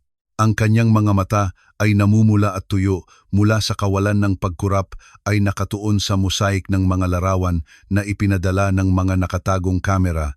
Ang kanyang nakikita ay isang pagpapahirap na idinisenyo upang sirain ang kanyang kaluluwa, ngunit hindi niya maalis ang kanyang tingin. Siya ay isang tahimik na saksi ng kanyang sariling trahedya. Sa itaas na kaliwang monitor, ipinapakita ng kamera sa kusina si Anya. Ang batang babae ay umiiyak, ngunit tahimik siyang umiiyak na may nakakatakot na pagtanggap ng isang taong natutunan na ang ingay ay nagdudulot lamang ng higit na parusa. Hawak niya si Franek sa kanyang mga bisig. Ang bata, ganap na walang pag-iisip dahil sa labis na dosis ng mga pampakalma na ibinigay sa kanya ni Natalia, ay nakalaylay ang kanyang ulo pabalik, mapanganib na umuuga sa bawat hakbang ng kasambahay. Mukha siyang maliit na bangkay. Naramdaman ni Alexander ang isang electric impulse na tumakbo palabas, basagin ang pinto at patayin ang lahat gamit ang kanyang sariling mga kamay. Ang orihinal na ligaw na instinct na nagliliyab sa kanyang mga bituka, ngunit pinilit niya ang kanyang sarili na umupo. Ang kanyang mga kamay ay nakakuyom sa gilid ng mesa, nang may lakas na ang lumang kahoy ay nagsimulang magbalat sa ilalim ng kanyang mga kuko. Hindi pa, paulit-ulit niyang sinabi sa kanyang isipan, ngumunguya sa kanyang labi hanggang sa maramdaman niya ang metalikong lasa ng dugo. Kailangan kong gawin ito. Kailangan kong gumawa siya ng huling krimen sa harap ng kamera. Sa silong, sabi niya. Ang tinig ni Natalia na nakuha ng ambient microphone na nakatago sa lampara ay tunog na parang metal at distorted, ngunit puno ng matalas na karahasan. Sa screen, lumitaw si Natalia sa likuran ni Anya. Itinutulak siya gamit ang dulo ng kanyang daliri sa likod na parang isang taong nagmamadali. May hawak siyang baso ng alak sa kanyang kamay at gumagalaw na may nakakadiring gaan, kumakanta ng isang fashionable na kanta. Ginoo, pakiusap, napaka-mahahalimuyak sa silong, nagmamakaawa si Anya, tumigil sa harap ng isang pintuan na gawa sa pinatigas na kahoy na patungo sa kadiliman. Ang bata ay may mahina na mga bronchial tube. Kung iiwan natin siya doon sa lamig. Wala akong pakialam sa kanyang mga bronchial tube. Sumabog si Natalia. Ang kanyang mukha ay nakapilipit sa screen. Sa tingin mo ba, papayagan ko ang aking mga bisita na makita ang nag-uusap na halimaw na ito sa sopa? Ito ay isang party, Anya, hindi isang charity hospital. Ipasok mo siya doon. Isara ang pinto at pumunta ka at ihanda ang mga kanapes. At kung mangahas kang buksan ang pintong ito bago ko sabihin, nanunumpa ako na akusahan kita ng pagnanakaw. Nawala ang aking gintong relo, alam mo? Ang banta ay malinaw, pagkakakulong. Bumaba ang ulo ni Anya. Natalo. Nakita ni Alexander ang kasambahay na nagbukas ng pintuan ng silong. Ang kamera ay walang anggulo sa mga hakbang pababa, ngunit ang audio ay nakuha ang tunog ng mga hakbang na bumababa sa kadiliman. Isang minuto mamaya, bumalik si Anya na mag-isa na walang hawak na kahit ano at ang kanyang mukha ay puno ng luha. Isinara ni Natalia ang pintuan ng silong gamit ang susi. Isiniksik ito sa neckline ng kanyang damit na may mapagtagumpay ng ngiti ng kasiyahan. Tapos na. Nalutas ang problema. Ngayon ay linisin mo. Gusto kong kumikinang ang kusinang ito. Isinara ni Alexander ang kanyang mga mata sandali, nararamdaman ang malalim na pagduduwal. Ang kanyang anak, ang kanyang maliit na si Franek, nakakulong na parang hayop sa isang silong na puno ng alikabok at kahalumigmigan. Ang kawalan ng kakayahan ay isang lason na dumaloy sa kanyang mga ugat, ngunit naputol ito ng tunog ng abiso sa kanyang telepono, isang kagyat na email. Ang nagpadala ay si Dr. Salazar, ang pinuno ng pribadong laboratorio kung saan niya ipinadala ang mga sample noong umagang iyon sa pamamagitan ng isang pinagkakatiwalaang courier. Ang paksa ng email ay, mga resulta ng toxicology, urgent critical level. Binuksan ni Alexander ang file gamit ang nanginginig na mga daliri. Hindi na niya kailangang maging doktor para maunawaan ang pulang mga bar na tumatawid sa graph. Pasyente, Franek, 6 taong gulang. Sample, residue sa garapon at laway sa panyo. Mga resulta ay positibo para sa clinaphenol at diepam sa mga konsentrasyon na 3 beses na mas mataas kaysa sa ligtas na limitasyon para sa isang matanda. Musika, mga bakas ng central nervous system suppressants na hindi inaprubahan para gamitin sa mga bata. Paalala, ang patuloy na paggamit ng kombinasyong ito ay hindi lamang nagdudulot ng pansamantalang paralisis ng motor at catatonic state, kundi lumilikha rin ng cumulative neurological damage. Sa mga dosis na ito, ang panganib ng respiratory arrest habang natutulog ay 80%. Binagsak ni Alexander ang telepono sa mesa. Hindi lang ito pang-aabuso, hindi lang ito kapabayaan, ito ay isang dahan-dahang pagpatay. Musika, si Natalia ay hindi kumokontrol kay Franek. Dahan-dahan niya siyang pinapatay, nililinis ang kanyang utak, pinapatay ang kanyang mga baga, sinisigurado na kung hindi siya mamamatay, siya ay mapinsala ng husto na hindi na niya kailanman ma-claim ang kanyang mana o masasabi ang katotohanan. Ang babae na kasama niyang natutulog, ang babae na nagpanggap na mahal siya, ay nagpapatupad ng hatol sa kanyang anak araw-araw. Ang lamig ng strategist ay nawala. Ngayon ay nanatili lamang ang galit ng isang ama. Tumigin si Alexander sa monitor kung saan si Natalia ay nagbubuhos ng isa pang baso ng alak, tumatawa sa sarili sa kusina. Mayroon na siyang toxicological evidence. Ngayon ay mayroon siyang video ng pagkakakulong. Mayroon na siyang sapat para ipadala siya sa bilangguan ng maraming taon, ngunit hindi iyon sapat. Gusto niya siyang sirain. Gusto niya ang kanyang mga kaibigan, ang elite na iyon, na kung saan siya ay nagpanggap na perpekto, na makita ang halimaw na siya. Gusto niya ng isang pampublikong kahihiyan na napakalakas, na hindi niya maitatago sa ilalim ng anumang bato. Musika, tumitingin siya sa kanyang relo. 7 ng gabi, ang mga sasakyan ng mga bisita ay malapit nang dumating. Ang party ay magsisimula at mula sa kanyang madilim na lungga, naghanda siya na maging konduktor ng orkestra sa impyernong darating. Ang gabi ay bumagsak sa ari-arian na parang mabigat na balabal na nagtatago ng mga moral na pangitain sa ilalim ng perpektong idinisenyong mga ilaw sa hardin. Mula sa screen ng kanyang laptop, nakita ni Alexander kung paano nagbago ang fasad ng kanyang bahay. Nagbukas si Natalia ng mga pandekorasyon na ilaw, lumilikha ng isang fairy tale atmosphere na malupit na kaibahan sa katotohanan ng silong. Ang unang mga luxury car ay nagsimulang pumasok sa daanan, Mercedes, BMW, convertibles na minamaneho ng mga babaeng nakadamit na parang para sa isang charity gala.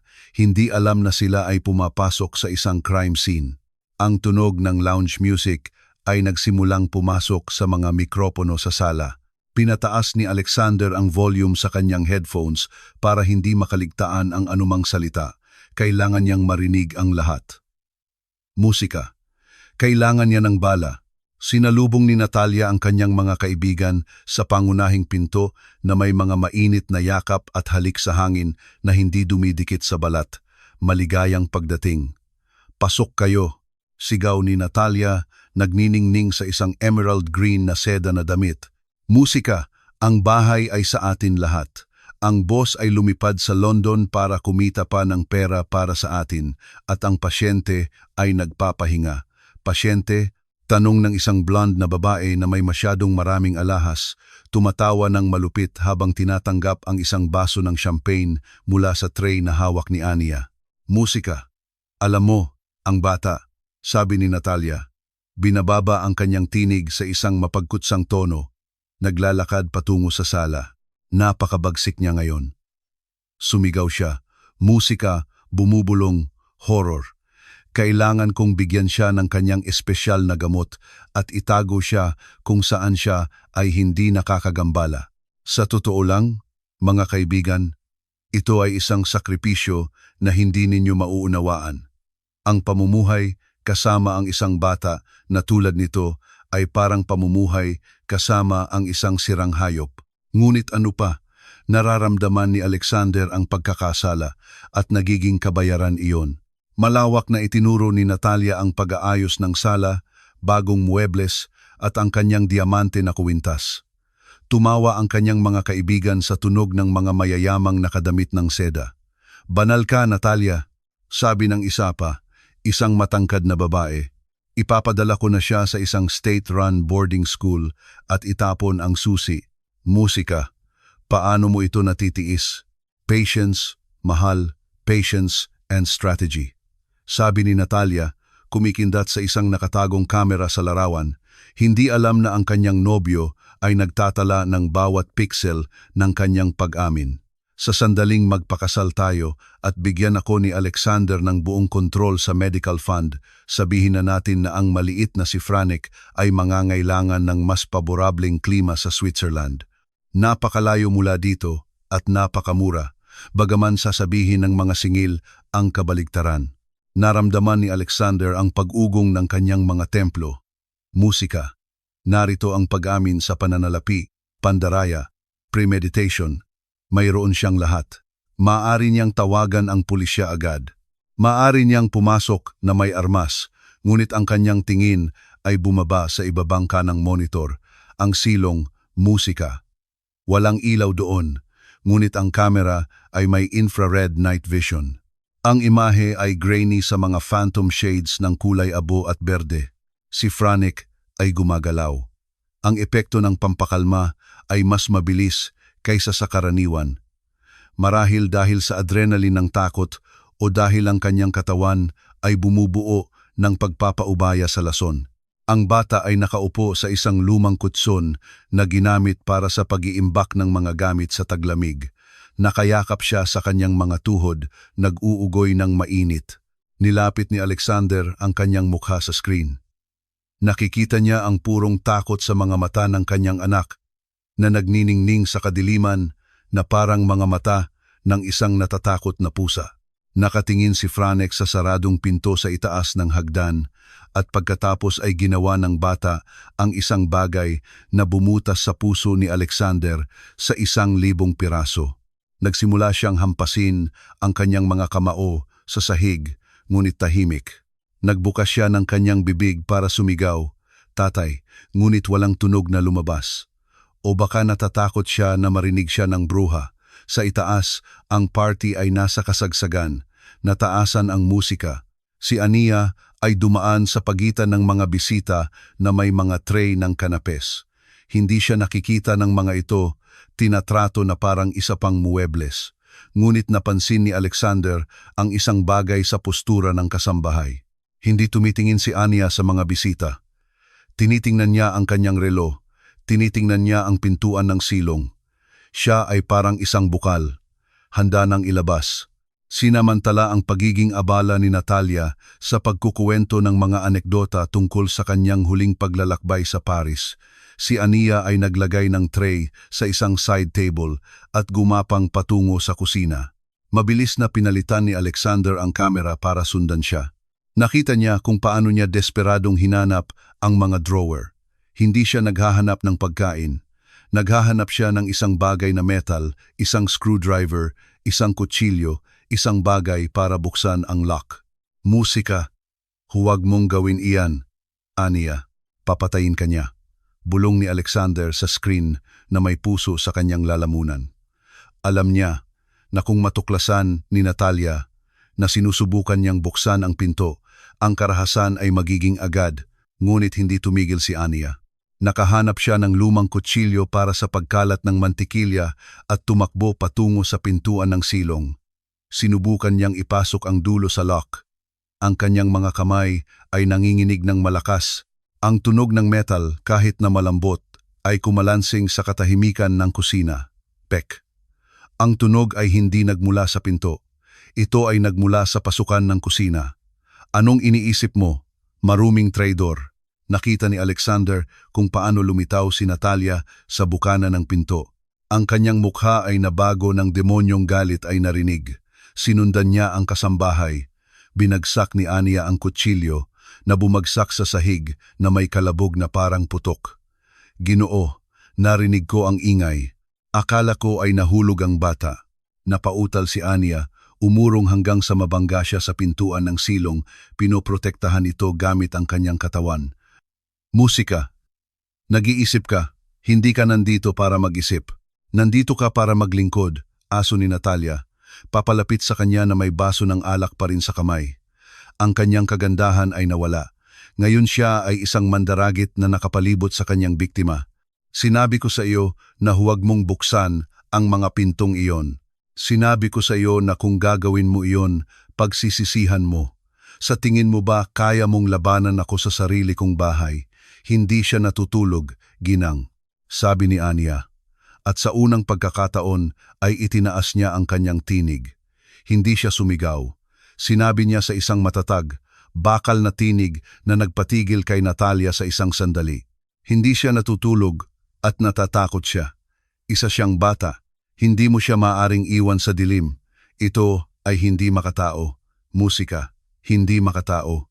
Sumabog si Natalia sa isang iskarlata na tawa na nagpatigas sa dugo. Hindi makatao ang pag-aalaga sa isang walang silbi. Siya ay isang genetic error at ikaw ay isang error sa trabaho at itatama ko pareho kaagad. Itinaas ni Natalia ang kanyang kamay, hindi para sampalin siya. Nakita ni Alexander ang kislap ng kristal, sasapulukin niya siya ng baso ng alak, sasakmalin niya ang kanyang mukha, hindi na naghintay si Alexander. Musika, hindi siya nag-isip, hindi siya nagplano. Tumalon siya mula sa guest house na parang bala, hindi isinara ang pinto, hindi pinatay ang laptop. Tumakbo siya sa madilim na hardin, lumulukso sa mga bakod, binabaliwala ang sakit sa kanyang mga baga, pinapatakbo ng isang pangangailangan, makarating bago ang dugo ay makamantsa sa sahig ng kanyang kusina. Habang tumatakbo, kinuha niya ang kanyang telepono at pinindot ang isang numero na nakaprogram sa isang pindutan. Seguridad, ilock ang mga pasukan, walang sinuman ang lumalabas sa ari-arian. Uulitin ko, walang lumalabas. I-activate ang red protocol. Dumating siya sa likurang patio sa loob ng ilang segundo. Sa pamamagitan ng mga bintana, nakita niya ang mga bisitang nag-uusap na hindi alam ang karahasan na nangyayari ilang metro ang layo sa kanila. Hindi gumamit ng pinto si Alexander. Kinuha niya ang isang iron chair mula sa patio at inihagis ito ng buong puwersa sa reinforced glass window ng sala. Ang kalabog ng basag na salamin ay mas malakas kaysa sa musika, mas malakas kaysa sa tawa. Ito ang tunog ng huling paghuhukom na dumating sa bahay. Sumigaw ang mga bisita, tinatakpan ang kanilang mga ulo habang ang ulan ng kristal ay bumabagsak sa Persian carpet. Pumasok si Alexander sa basag na butas, duguan mula sa hiwa sa kanyang kamay na may tingin ng baliw at postura ng tagapatay. Ang mga kaibigan ni Natalia ay natigilan na may mga baso sa kalahati ng daan patungo sa kanilang mga bibig. Alexander! Sumigaw ang isa sa kanila. Diyos ko, ano ang nangyayari? Tiningnan sila ni Alexander. Dumaan siya sa sala na parang bagyo, itinumba ang mesa at diretsyong patungo sa kusina. Dumating siya eksakto nang si Natalia ay humahawak kay Ania sa buhok na may nakataas na baso, handang sumuntok. Bitawan mo siya. Umungol si Alexander. Ang sigaw ay napakalalim na, ang mga dingding ay umugong. Lumingon si Natalia at ang baso ay nahulog mula sa kanyang mga daliri na basag sa sahig. Ang kanyang mukha ay nagbago mula sa pula ng galit patungo sa puti ng ganap na takot sa isang iglap. Nakita niya si Alexander na puno ng alikabok na may duguan na kamay, humihingal at sa kanyang mga mata ay hindi niya nakita ang kanyang nobya. Nakita niya ang kanyang katapusan. Ang katahimikan na sumunod sa sigaw ni Alexander ay mas nakakabingi kaysa sa pagkalabog ng salamin, ilang sandali lamang ang nakalilipas. Sa kusina, tila natigil ang oras sa isang bula ng hindi matitiis na tensyon.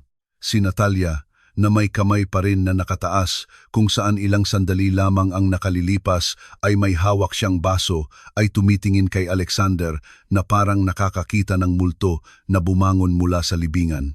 Ang kanyang mukha, isang maskara ng perpektong makeup, ay nagsimulang maghiwalay na naglantad ng purong takot na kumukulo sa ilalim. Si Anya, na nakabaluktot sa bukana ng silong, ay umiiyak sa katahimikan, na may malawak na nakabuka ang mga mata. hindi makaproseso na ang Ginoo ay naroon, duguan at galit, sa halip na lumilipad patungong London. Alexander, mahal, musika, nagsimula si Natalia. Ang kanyang tinig ay nanginginig sa isang nakakaawa na pagtatangka na maibalik ang karaniwang matamis na tono. Diyos ko, napakatakot mo ako. Bakit ka pumasok ng ganyan? Nasugatan ka ba? Tingnan mo ang iyong kamay. Humakbang siya patungo sa kanya, inuunat ang kanyang mga braso na parang gusto niya siyang yakapin. Desperadong sinusubukang ibalik ang normalidad, palitan ang eksena ng karahasan sa bahay sa isang hindi magandang hindi pagkakaunawaan. Huwag kang lumapit, sabi ni Alexander. Ang kanyang tinig ay hindi sigaw. Sa pagkakataong ito ay isang mababang, guttural growl, puno ng napakalaking banta na biglang natigil si Natalia, natitisod sa kanyang sariling mga takong. Kung gagawa ka ng isa pang hakbang, Natalia, nanunumpa ako, makakalimutan ko na ako ay isang gentleman. Namutla si Natalia. Sumulyap siya sa direksyon ng sala kung saan ang kanyang mga kaibigan ay nagkukumpol sa bukana ng kusina, bumubulong na may mga nakalimutang baso ng champagne sa kamay. Ang mga manonood ay nakatingin. Kailangan niyang kumilos ng mabilis. Alexander, pakiusap, sabi niya. Itinaas ang kanyang tinig para marinig siya ng mga bisita, isinusuot ang papel ng biktima. Nauunawaan ko na stress ka sa trabaho, ngunit tingnan mo ang iyong ginawa, tinakot mo si Anya. Ang mahirap na babae ay nagkaroon siya ng nervous breakdown. Sinubukan niya lamang protektahan ang ating tahanan. Ito ay kasinungalingan na napakabilis na sa isang sandali ay nakaramdam si Alexander ng nakakabahalang paghanga sa kanyang kakayahan sa manipulasyon. Huminga si Anya, mabilis na umiling. Kasalanan, sigaw ng kasambahay, natagpuan ang kanyang tinig sa gitna ng mga luha. Ginoo, ang susi ay nasa kanyang damit, si Franek ay nasa ibaba. Ang pagbanggit sa pangalan ng bata ay pumutol sa huling sinulid ng pasensya ni Alexander. Binaliwala niya si Natalia, binaliwala ang mga natulala na bisita at naglakad patungo sa kanyang nobya. Walang paglambing. Hinawakan ni Alexander ang kanyang pulso gamit ang kanyang malusog na kamay, mahigpit na humihigpit. Ang susi, hiningi niya, tumitingin sa kanyang mga mata na may intensity na nagpapaliliyab sa kanya. Bitawan mo ako, sinasaktan mo ako. Umiyak si Natalia, nagpupumiglas. Hindi ko alam ang sinasabi mo. Ang bata ay natutulog sa kanyang silid. Hindi na naghintay si Alexander. Nakita niya ang isang metal na kislap na nakalabas sa neckline ng kanyang designer dress. Sa isang marahas na kilos, inilagay niya ang kanyang kamay at kinuha ang maliit na kayumangging susi na nakabitin sa manipis na kadena, sinira ang clasp. Sumigaw si Natalia, mas dahil sa kahihiyan kaysa sa sakit, at ipinatong ang kanyang mga kamay sa kanyang dibdib, umurong patungo sa countertop. Siya ay isang hayop, sumigaw si Natalia sa kanyang mga kaibigan. Tumawag kayo sa pulisya. Nabaliw siya, hindi man lang siya tinapunan ng tingin ni Alexander. Humarap siya kay Ania. Maikling pinatpat ang kanyang balikat. 1 kilos, ligtas ka. At pagkatapos ay isiniksik niya ang susi sa lock ng pinto ng silong. Ang mekanismo ay umikot na may metalikong click. Hinila ni Alexander ang pinto at ang amoy ng kahalumigmigan at kadiliman ay tumama sa kanyang mukha. Franek, sumigaw siya sa itim na hukay. Walang sagot, tanging isang malalayong ugong ng boiler. Nang walang pag-aalinlangan, sumugod si Alexander pababa sa hagdan, natitisod sa kadiliman, pinapatakbo ng instinct. Musika. Ang kanyang mga kamay ay dumapo sa malamig na mga bato ng dingding. Sa ibaba, hinahanap niya ng bulagang switch, ngunit ang bombilya ay sunog o sira. Kinuha niya ang kanyang telepono at binuksan ang flashlight. Ang puting sinag ng liwanag ay tumagos sa madilim, magulong espasyo na puno ng lumang mga kahon at muebles na natatakpan ng mga sheet. Franek, anak ko, ako si tatay. Ang kanyang tinig ay nabali. Pagkatapos ay nakita niya ito. Sa sulok sa likod ng isang tumpok ng mga nakarolyong carpet ay isang maliit na nanginginig na bunton. Si Franek ay nakabaluktot sa isang bola na ang mukha ay nakatago sa pagitan ng kanyang mga tuhod, tinatakpan ang kanyang mga tainga gamit ang kanyang mga kamay. Umuugoy ang bata paatras at pasulong, gumagawa ng mababa, tuloy-tuloy na ugong upang harangan ang panlabas na mundo. Lumuhod si Alexander sa harap niya, nararamdaman na bumabagsak ang kanyang kaluluwa. Malamig ang sahig. Si Franek ay nakasuot lamang ng manipis na pajama. "Master," bulong ni Alexander, inuunat ang kanyang kamay ngunit humihinto bago niya ito hawakan upang hindi siya takutin. "Okay na, tapos na. Dumating si tatay para sa iyo. Nakalapag na ang eroplano." Tumigil sa pag-ugoy si Franek. Dahan-dahan, napakabagal niyang itinaas ang kanyang ulo. Ang liwanag ng flashlight ay nagliwanag sa kanyang mukha na marumi mula sa alikabok na may mga bakas ng tuyong luha sa kanyang mga pisngi. Ang kanyang mga mata ay lumaki sa takot at mga bakas ng pampakalma na nag-focus sa liwanag. At pagkatapos ay sa pamamagitan ng himala ay nakita ang mukha ni Alexander. "Tatay!" Sumigaw ang bata na may tuyong lalamunan. Binagsak ni Alexander ang telepono at niyakap siya. Ito ay isang desperado, ganap na yakap. Hindi nagpreno si Franek sa pagkakataong ito. Kumapit siya sa leeg ng kanyang ama na may nakakagulat na lakas. Isinawsaw ang kanyang mukha sa kamisetang napansya ng dugo at pawis. Umiiyak sa ginhawa na hindi dapat maranasan ng isang 6 na taong gulang na bata. "Pumasok na tayo sa itaas," sabi ni Alexander. Inangat siya sa kanyang mga bisig. Napakagaan ni Franek. Masyadong magaan. "Umalis na tayo dito." Lumakad siya paakyat sa hagdan na may matatag na hakbang. Dinadala ang kanyang anak na parang ito ang pinakamahalagang kayamanan sa universo. Sa pagtawid sa threshold ng pintuan ng silong at pagbalik sa maliwanag na ilaw ng kusina, nagbago ang eksena. Hindi na nag-iisa si Natalia sa countertop. Nasa gitna na siya ng kanyang mga kaibigan na nagpapagaan sa kanya habang siya ay umiiyak na may krokodilyong luha. Inaayos ang kanyang damit at kaya ko siya isinara dahil sinubukan niya akong kagatin, sabi ni Natalia sa pagitan ng peking paghikbi. Delikado siya, mga kaibigan. Hindi naiintindihan ni Alexander iyon. Ang kanyang pagkakasala bilang ama ay nagbubulag sa kanya. Nawala ang tinig ni Natalia sa kanyang lalamunan nang makita niya si Alexander na lumalabas mula sa silong na may bata sa kanyang mga bisig. Muling bumagsak ang katahimikan, mabigat at nag-aakusa. Si Franek, nabubulag ng liwanag, ay nagtago ng kanyang mukha sa leeg ng kanyang ama. Ang kanyang pajama ay napansya ng amag at may mga sapot ng gagamba sa kanyang buhok. Mukha siyang batang lansangan, hindi tagapagmana ng kayamanan. Ang mga kaibigan ni Natalia ay umurong sa takot. Ang imahe ay masyadong makapangyarihan upang balewalain. Walang mapanganib na bata. Siya ay isang natatakot na nilalang at isang ama na handang pumatay para sa kanya. "Pumunta tayo sa sala.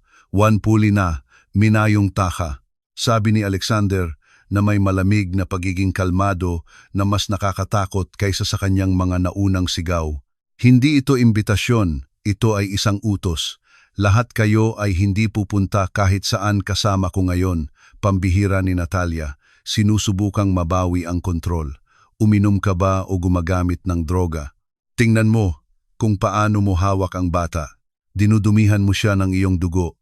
Ibigay mo sa akin. Ako ang kanyang legal na ina habang wala siya." Sinubukan ni Natalia na kunin ang binti ni Franek. "Ania," tinawag ni Alexander. Binabalewala si Natalia at naglalakad patungo sa sala, pinipilit ang mga bisita na umalis. "Halika rito." Ang kasambahay, pinupunasan ang kanyang mga luha gamit ang kanyang apron, ay tumayo at sumunod sa kanya, dumaan sa tabi ni Natalia na may nakataas na ulo sa unang pagkakataon sa kanyang buhay. Hindi ito napansin ni Natalia. Nakikita kung paano nawawala ang kanyang autoridad, ngunit ang kontrabida ay hindi pa handang sumuko. Ang pampublikong kahihiyan ay ang kanyang pinakamasamang bangungot at hindi niya ito hahayaang mangyari. Na may malinaw na tingin ng pagkamuhi, sinundan niya ang grupo patungo sa pangunahing sala kung saan ang isang malaking 85-inch na telebisyon ay nangingibabaw sa madilim, tahimik na dingding, naghihintay na ma-activate. Ang pangunahing sala na inayos na may masarap na lasa at sariwang bulaklak na nagkakahalaga ng isang kapalaran ay naging isang improvised na korte. Tumigil si Alexander sa gitna ng silid sa ilalim ng crystal chandelier. Dahan-dahan niyang inilapag si Franek at inupo siya sa isang beige velvet sofa, isang piraso ng muebles na palaging ipinagbabawal ni Natalia sa bata dahil sa takot sa mga mantsa. Nagbaluktot si Franek sa unan, tumitingin sa paligid na may nakabukang mga mata, naghahanap kay Ania. Ang kasambahay ay agad na umupo sa tabi niya, lumuhod sa karpet at hinawakan ang kanyang kamay. Huminga ng malalim ang bata, agad na napakalma sa pamilyar na hawak ng mga guwantes na goma na nakalimutan niyang tanggalin o marahil ay nagpasya siyang panatilihin bilang kanyang baluti. Ang mga bisita ni Natalia, 5 kababaihan mula sa lokal na elite, ay nakatayo sa isang hindi komportableng kalahating bilog. Hindi alam kung aalis na sila o mananatili para saksihan ang palabas. Ang morbid curiosity ay pumigil sa kanila na nakadikit sa sahig. Sumugod si Natalia sa sala na may mga bilog sa ilalim ng kanyang mga mata. Nawala ang kanyang elegante na pagiging kalmado. Ngayon siya ay isang osang hayop. "Tapos na itong teatro!" Sigaw niya, itinuturo si Alexander. "Lumabas kayong lahat sa bahay ko." Pribadong usapin ng pamilya. Si Alexander ay nakakaranas ng psychological breakdown. Tingnan ninyo siya. Madumi siya, duguan at naglulubag. Tumingin si Alexander sa kanya na may nakakainis na pagiging kalmado. Pinunasan niya ang dugo mula sa kanyang kamay sa kanyang pantalon at kinuha ang telepono mula sa kanyang bulsa. "Walang sinuman ang lalabas," sabi niya. "Musika. Hindi bababa sa hanggang makita ninyo kung bakit nakakulong ang aking anak sa silong habang kayo ay umiinom ng champagne." Lumapit si Alexander sa telebisyon.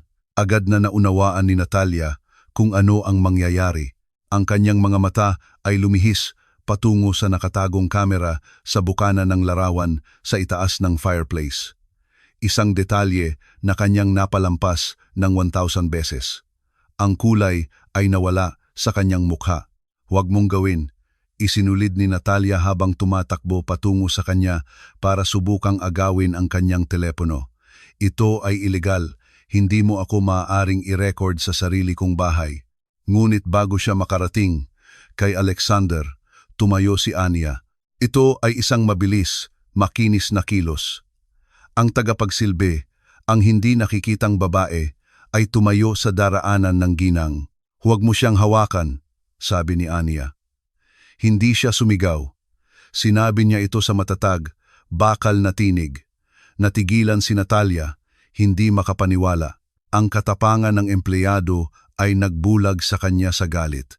"Ikaw," aso ni Natalia na may laway na lumalabas sa kanyang bibig. "Ikaw ay naglalakas loob na utusan ako.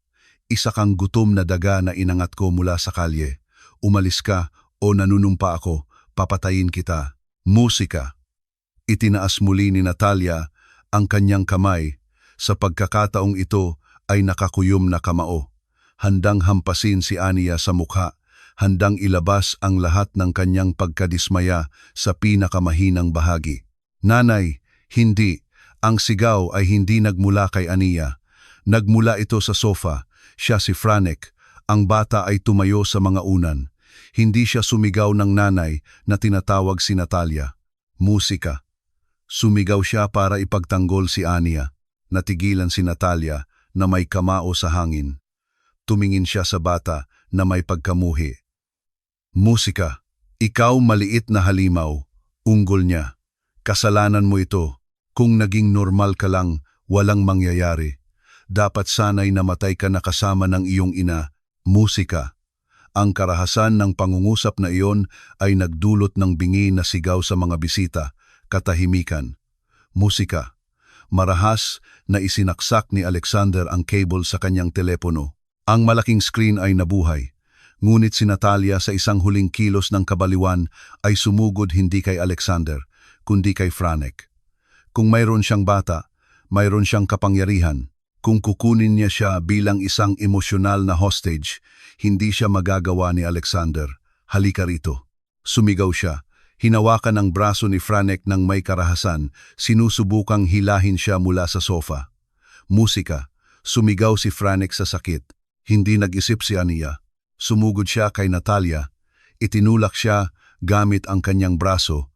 Natumba si Natalia na natisod sa kanyang mga takong at sorpresa at bumagsak sa likod sa isang glass coffee table na nabasag sa ilalim ng kanyang bigat. Ang kalabog ay monumental. Musika. Nakahiga si Natalia sa gitna ng mga kristal, natulala, ngunit galit na sumisigaw ng mga sumpa. Agad na ipinuwesto ni Ania ang kanyang sarili sa harap ni Franek. Pinoprotektahan siya gamit ang kanyang sariling katawan, humihingal ng mabigat na may mga kamao na nakakuyom. Walang sinuman ang hahawak sa bata. Sumigaw si Ania na may leon na tapang. Walang sinuman. Tumingin si Alexander kay Ania na may malalim, halos debosyonal na paggalang. Pagkatapos ay tumingin siya sa mga kaibigan ni Natalia na nanonood ng eksena ng may takot. Gusto ninyong malaman kung sino talaga ang kaibigan ninyo? Tanong ni Alexander.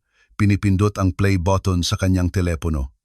Tingnan ninyo ang screen at huwag kayong lilihis. Ang imahe sa telebisyon ay kumislap at nagpakita ng malinaw na 4K recording. Ito ay ilang oras lamang ang nakalilipas.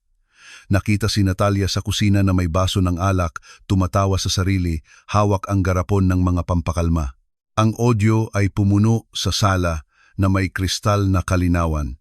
Sa sandaling magpakasal tayo at bigyan ako ni Alexander ng buong kontrol, ang maliit na si Franek ay mangangailangan ng mas paborableng klima sa Switzerland at napakamura, bagaman sasabihin ng mga singil ang kabaligtaran. Ang mga kaibigan ni Natalia ay tinakpan ang kanilang mga bibig ng kanilang mga kamay. Sa sahig sa gitna ng basag na salamin, tumigil sa pagsigaw si Natalia. Nakatingin siya sa screen, paralisado. Nakikita ang kanyang sariling tinig na nagdidikta ng kanyang hatol sa kamatayan sa lipunan. Ngunit hindi tumigil si Alexander. Ito ay pandaraya, sabi ng kanyang tinig na malamig tulad ng bakal. Ngayon ay tingnan natin ang pagpapahirap. Ginawa niya ang 1 kilos sa screen ng telepono. Nagbago ang video. Ngayon ay ipinapakita nito ang silid ni Franek kagabi. Si Natalia na pumapasok, pilit na binubuksan ang bibig ng bata, sa pilitang pagbubuhos ng likido, tinutulak siya sa unan habang sinusubukan niyang lumaban. Ang takot sa mga mata ng bata ay nakikita. Ang umupo ka ay naririnig. Ang isa sa mga bisita ay nagsimulang umiyak. Ang isa pa ay lumayo, hindi makatingin. Patayin mo ito. Sumigaw si Natalia mula sa sahig.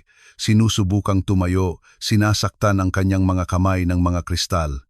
Ito ay montage. Ito ay AI. Gusto nilang sirain ako. Hindi, Natalia, sabi ni Alexander.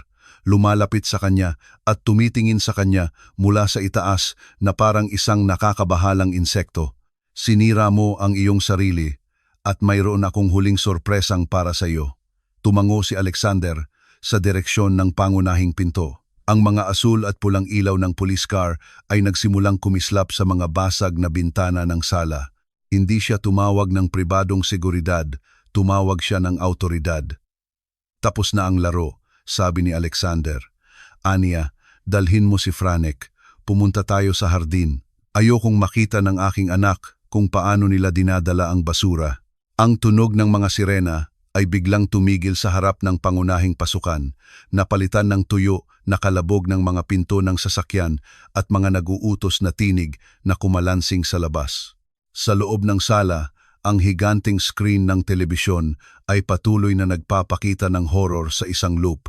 Ang grainy na imahe ni Franek na nanginginig sa kadiliman ng silong na humahampas sa sahig sa katahimikan. Ang mga kaibigan ni Natalia.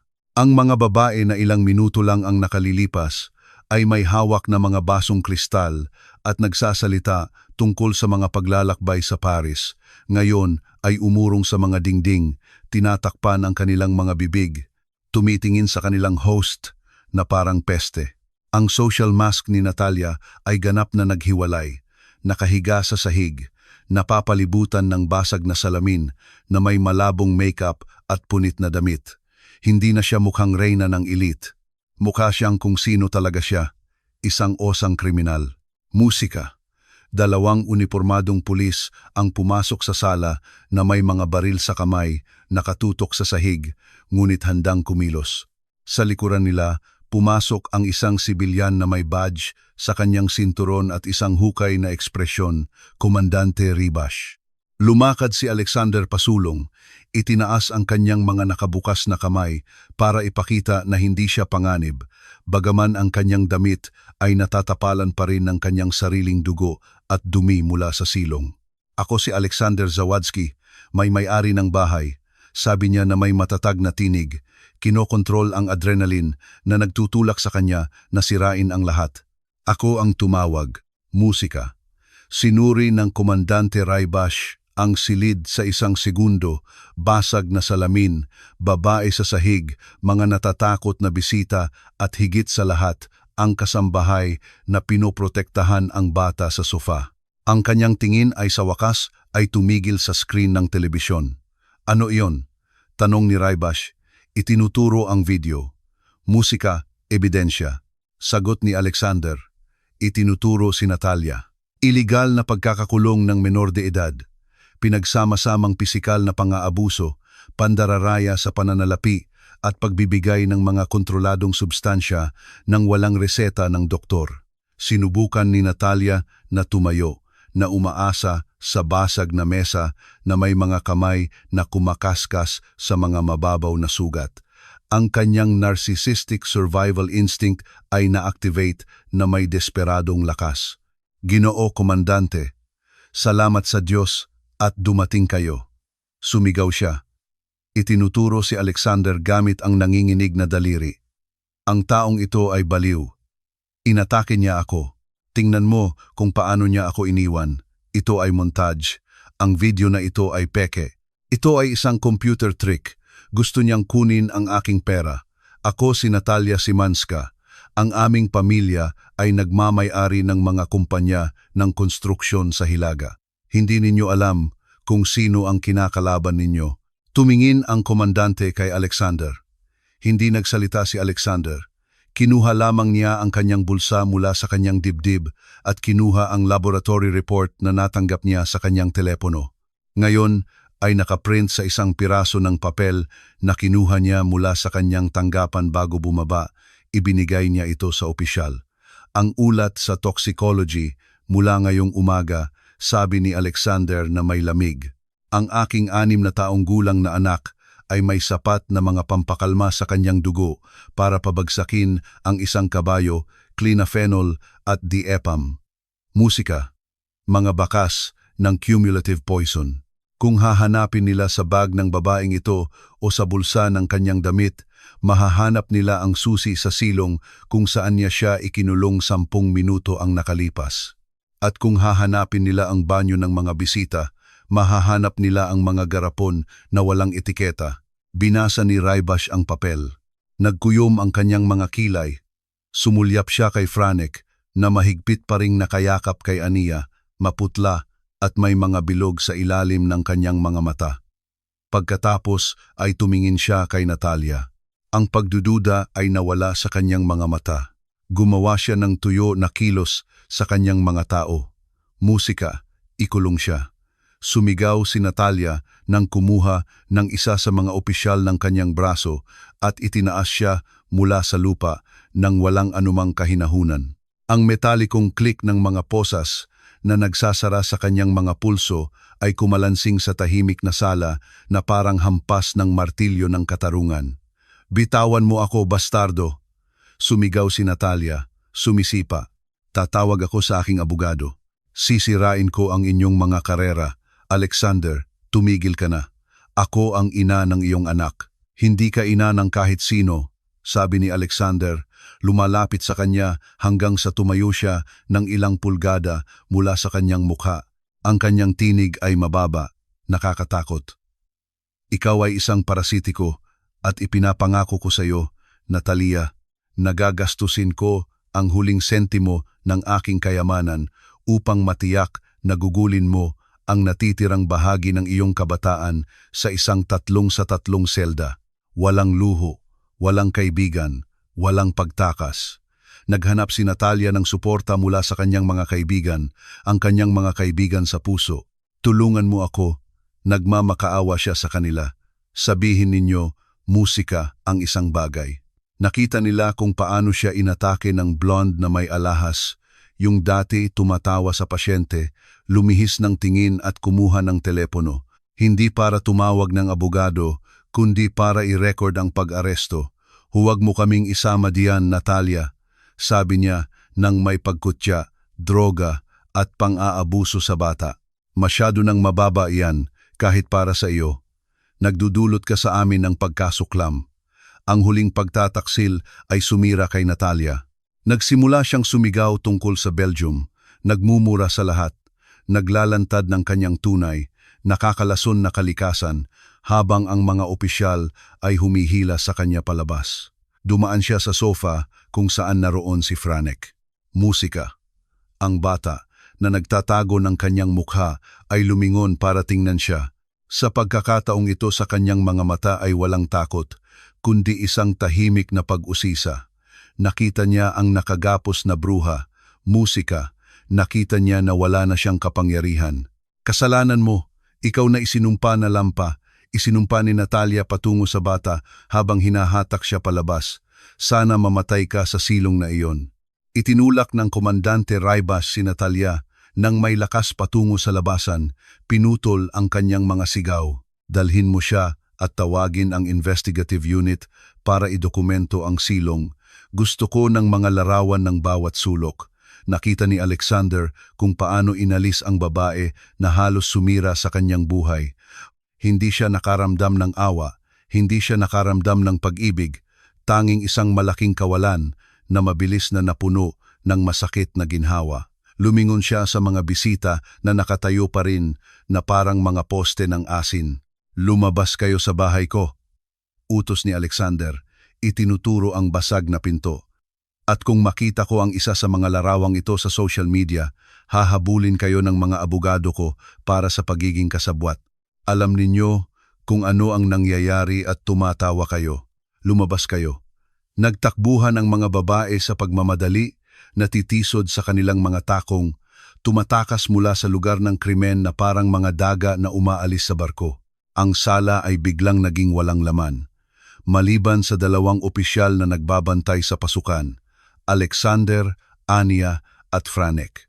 Bumalik ang katahimikan, ngunit sa pagkakataong ito ay hindi ito mapang-api. Ito ay purong katahimikan na nananatili pagkatapos ng isang marahas na bagyo. Nakatayo si Alexander sa gitna ng sirang sala, humihingal na parang kakasabak pa lang sa marathon. Ang kanyang mga kamay, na matatag sa panahon ng paghaharap, ay nagsimulang manginig. Ang adrenaline ay kumakalat, nagbibigay daan sa emosyonal na katotohanan ng sandali.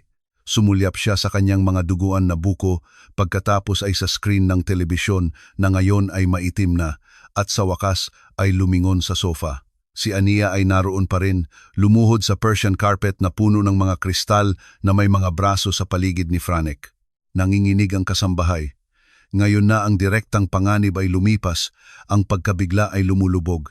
Siya, isang mahirap na babae na nangangailangan ng trabahong ito para mabuhay, ay lumaban sa utos ng kanyang boss. Lumabag siya sa direktang mga utos at naging bahagi ng isang police scandal. Sa kanyang isipan, sa kabila ng paggawa ng tama, ang lohika ng takot ay nagsabi sa kanya na ang kanyang buhay ay nawasak. Musika, Ginoo, bulong ni Ania, ibinaba ang kanyang ulo, sinusubukang dahan-dahang bitawan si Franek. Mag-iimpake na po ako, paumanhin po sa gulo. Ang mesa, ang mga sigaw, hindi ko po nais na magdulot ng problema. Dadaan na lang po ako sa pintuan ng serbisyo para hindi po ako makita ng pulis. Tumingin si Alexander sa kanya na nabigla sa kanyang narinig. Lumabas. Ang babaeng ito ay nagligtas sa buhay ng kanyang anak. Pumasok siya sa pagitan ng halimaw at isang walang depensang bata. Nakatanggap siya ng mga pangaalipusta, mga banta, at halos mga palo, at ang kanyang unang pag-aalala ay ang paghingi ng paumanhin para sa basag na mesa. Lumuhod si Alexander sa harap niya. Hindi siya lumuhod, bumagsak siya. Ang kanyang mga tuhod ay tumama sa matigas na sahig, binabaliwala ang mga kristal na tumusok sa tela ng kanyang pantalon. Natagpuan niya ang kanyang sarili sa antas ni Ania at ni Franek. Sa unang pagkakataon, ang malaking negosyante, ang hindi mahahawakang bilyonaryo, ay nasa parehong antas ng kanyang kasambahay. Ania, tingnan mo ako. Musika, sabi niya, na may tinig na nabali ng mga luha na hindi na niya mapigilan.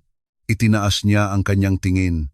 Natakot at nakasalubong ang mga mata ni Alexander na puno ng gayong malalim na pasasalamat na masakit tingnan. Hindi ka aalis, sabi ni Alexander.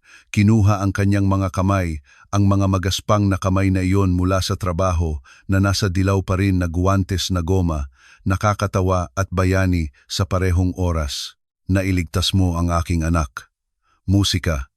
Nakita mo ang hindi ko gustong makita. Ipinagtanggol mo siya habang ako ay bulag.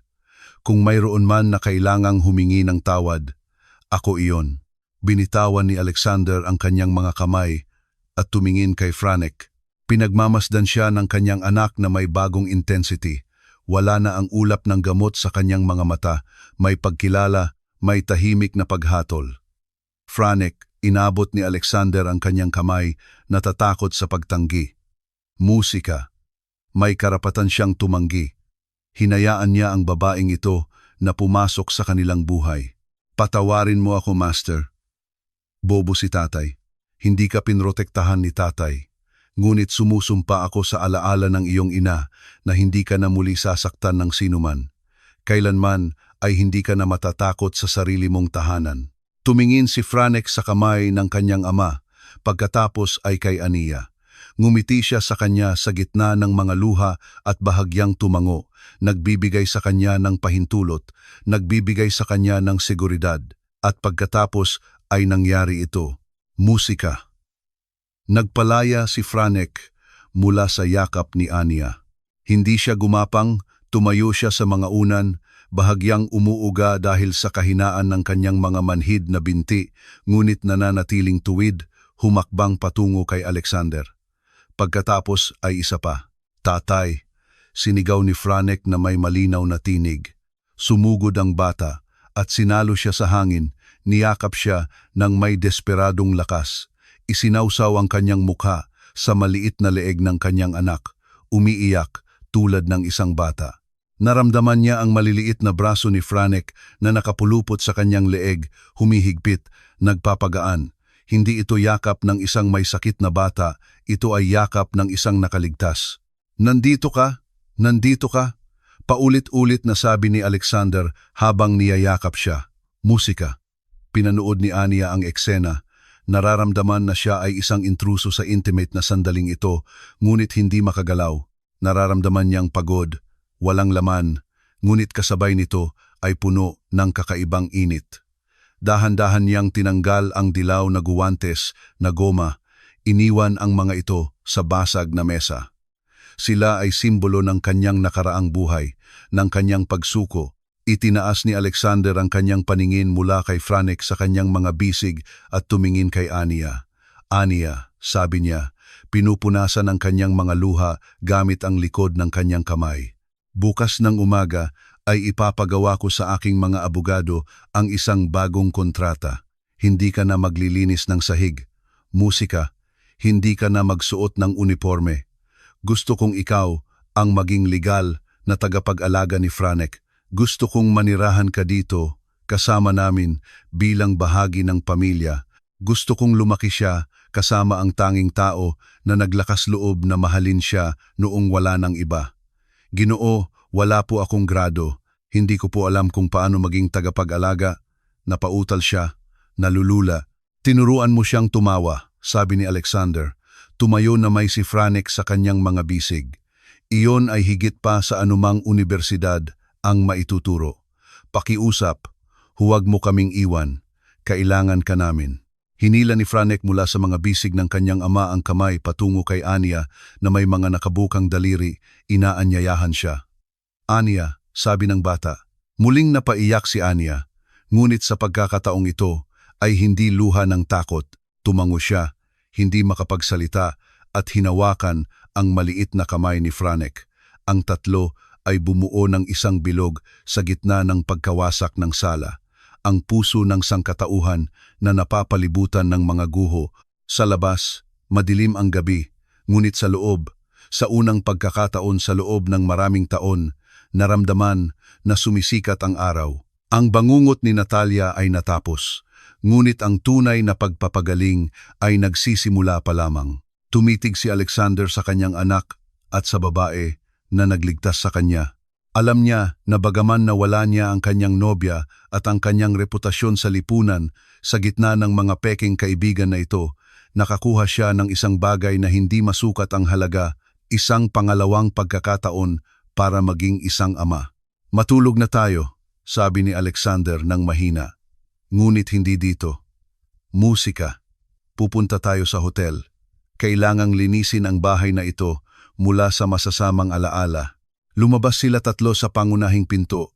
Iniwan ang basag na salamin, mga dilaw na guwantes sa mesa at ang eko ng mga sirena naglalakad patungo sa isang hindi tiyak ngunit malayang hinaharap. 6 na buwan ay maaaring tila isang hininga sa kasaysayan ng panahon, ngunit para sa pamilyang Zawadzkis, ang huling 180 araw ay naging isang buong buhay na pinagsama-sama sa isang masakit at magandang rekonstruksyon. Ang mansyon na dating tumindig bilang isang malamig na monumento ng kalungkutan at kapabayaan ay nagbago. Hindi lamang ito isang isyu ng dekorasyon, bagaman ang mga nakakainis na designer na muebles at mga ibabaw ng hiwa ng salamin ay nawala, napalitan ng malalapad na malambot na sopa, malalambot na karpet kung saan maaari kang bumagsak sa sahig ng walang takot at mga dingding na puno ng mainit na kulay. Ang tunay na pagbabago ay nasa hangin. Ang bahay ay hindi na amoy ng mga kemikal na panglinis ng pang-industriya at mamahaling pabango ng isang malupit na babae. Ngayon ito ay amoy ng inihaw na tinapay, lumang kahoy, mga bukas na libro at buhay. Nakatayo si Alexander sa teres, nakasandal sa kahoy na rehas, pinagmamasdan ang abot-tanaw kung saan ang araw ng hapon ay nagsimulang kulayan ang langit ng orange at lila. Hindi na siya nagsusuot ng 3-piece suit na ginamit niya bilang baluti laban sa mundo. Nakasuot siya ng komportableng linen na pantalon at isang puting kamiseta na may mga manggas na nakatupi hanggang sa kanyang mga siko. Siya ay mukhang mas bata, hindi dahil sa pagkakaroon ng mas kaunting mga kulubot. Sa katunayan, ang mga nakalipas na buwan ng mga paglilitis at therapy ay nagdagdag ng ilang puting buhok sa kanyang balbas, ngunit dahil nawala ang pangmatagalang tensyon na nagkukutya sa kanyang noo. Ang kanyang mga iniisip ay pansamantalang lumipad patungo sa pagtatapos ng legal na proseso, mga alaala na mayroon pa ring matamis-pait na lasa. Naalala niya ang imahe ni Natalia sa korte 2 linggo lang ang nakalipas. Hindi na siya ang kahanga-hanga, mapagmataas na babae na nangingibabaw sa mga charity party. Nakasuot ng kulay-abong uniforme ng akusado, walang makeup, na may mapurol na buhok at isang walang laman na tingin. Tila siya ay isang anino ng kanyang sarili. Ang hatol ay walang awa. 15 taon sa bilangguan, nang walang posibilidad ng parol para sa pinagsama-samang pang-aabuso sa bata, pagbibigay ng mga ipinagbabawal na substansya sa menor de edad at malawakang pandararama. Walang awa ang hukom, lalo na pagkatapos mapanood ang mga recording. Ang mga kaibigan ni Natalia ay nagpatotoo laban sa kanya upang iligtas ang kanilang sariling reputasyon at ang lipunan na kanyang sinasamba ay isinuka siya at nakalimutan siya sa record na oras. Ang hustisya ay naibigay, oo, ngunit ang tunay na tagumpay ay hindi naganap sa silid tulugan. Ang tunay na tagumpay ay nagaganap ngayon, ilang metro mula sa kinatatayuan ni Alexander. Tatay, tingnan mo iyan. Ang tinig ni Franek ay bumutas sa kanyang mga iniisip, malinaw at nanginginig na parang kampana. Lumingon si Alexander at naramdaman ang pag-iniksyon ng hindi makapaniwalang kagalakan na palagi pa rin siyang nahuhulog kapag naririnig niya ang kanyang anak na nagsasalita ng malinaw. Sa gitna ng hardin, ang parehong hardin kung saan nagsimula ang lahat, si Franek ay tumatakbo pagkatapos ng isang soccer ball. Wala na ang pulang wheelchair na nangongolekta ng alikabok sa isang sulok. Ang kariton na iyon ay naibigay sa ospital noong araw na kinumpirma ng mga doktor na ang muscle atrophy ay ganap na nababalik. Si Franek ay tumaba. Ang kanyang mga pisngi ay may kulay rosas na kulay ng kalusugan at ang kanyang mga mata ay nagniningning na may masidhing katalinuhan. Ang proseso ng detoxification ay impyerno. Mga gabi ng lagnat, panginginig, musika, mga bangungot kung saan ang bata ay sumisigaw na humihingi na huwag bigyan ng mga patak, ngunit hindi sila nag-iisa. Tumingin si Alexander sa figura na tumatakbo sa tabi ni Franek. Si Ania, hindi rin siya pareho. Ang sintetikong asul na uniforme at dilaw na guwantes na goma ay kabilang sa nakaraan, metaphorical na nasunog sa tumpok ng kanyang dating buhay. Si Ania ay nakasuot ng isang simpleng bulaklak na damit na may nakalugay na buhok na bumabagsak sa kanyang mga balikat sa natural na mga alon. Mukha siyang nagniningning. Musika. Sa nakalipas na 6 na buwan, tinupad ni Alexander ang kanyang salita at higit pa. Hindi lamang si Ania ang naging legal na tagapag-alaga ni Franek. Nagsimula siyang mag-aral ng child psychology sa universidad. Sa umaga, nagpapakita ng isang napakatalino at maunawain na isipan na nasasayang sa paglilinis ng sahig. Ngunit bukod sa pag-aaral, siya ay naging isang emosyonal na haligi ng tahanan. Nasagip ni Ania ang bola na may tawa, ipinapasa ito kay Franek ng may liksi. "Magaling, Franek!" sigaw niya. "Ngayon ay sipaing mo ng malakas patungo sa goal." Nakatuon si Franek na naghanda.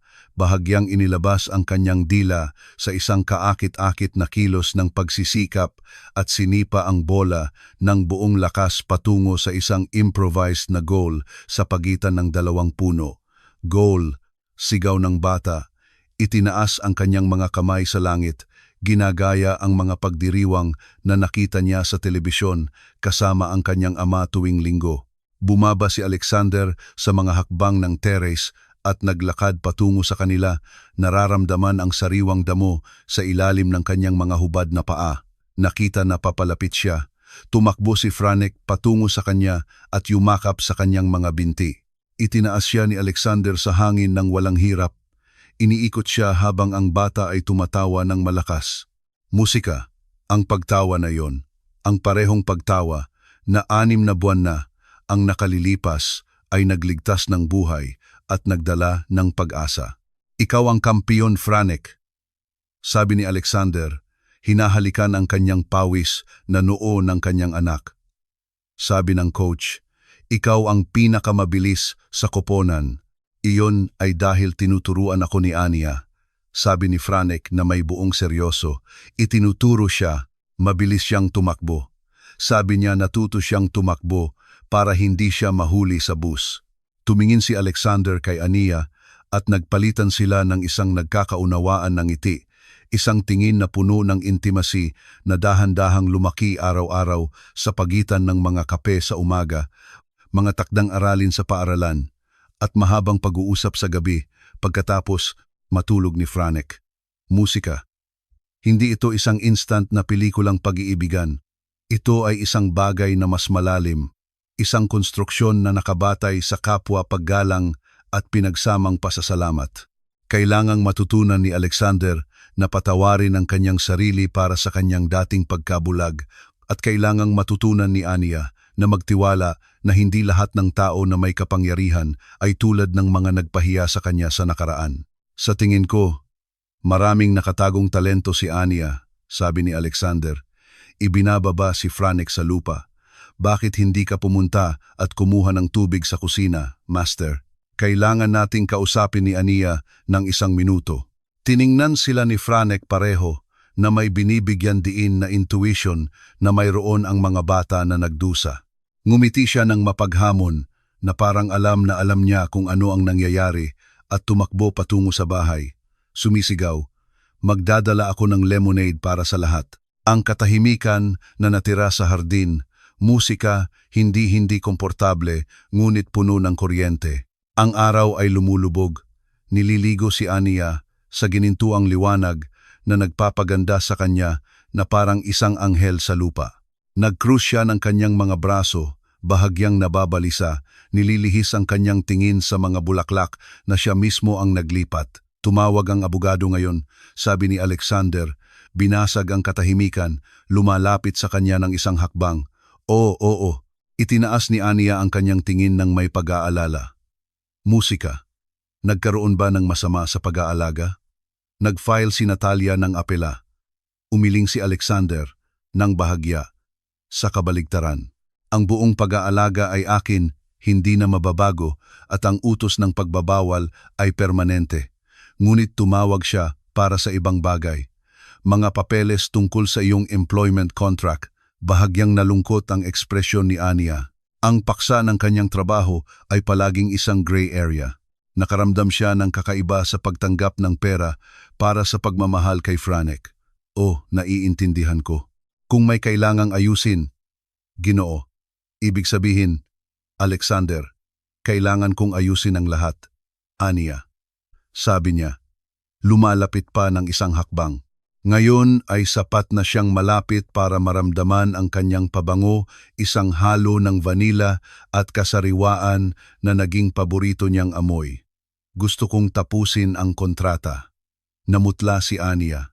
Ang lumang takot, ang takot sa kawalan ng katatagan ay kumislap sa kanyang mga mata sa isang sandali.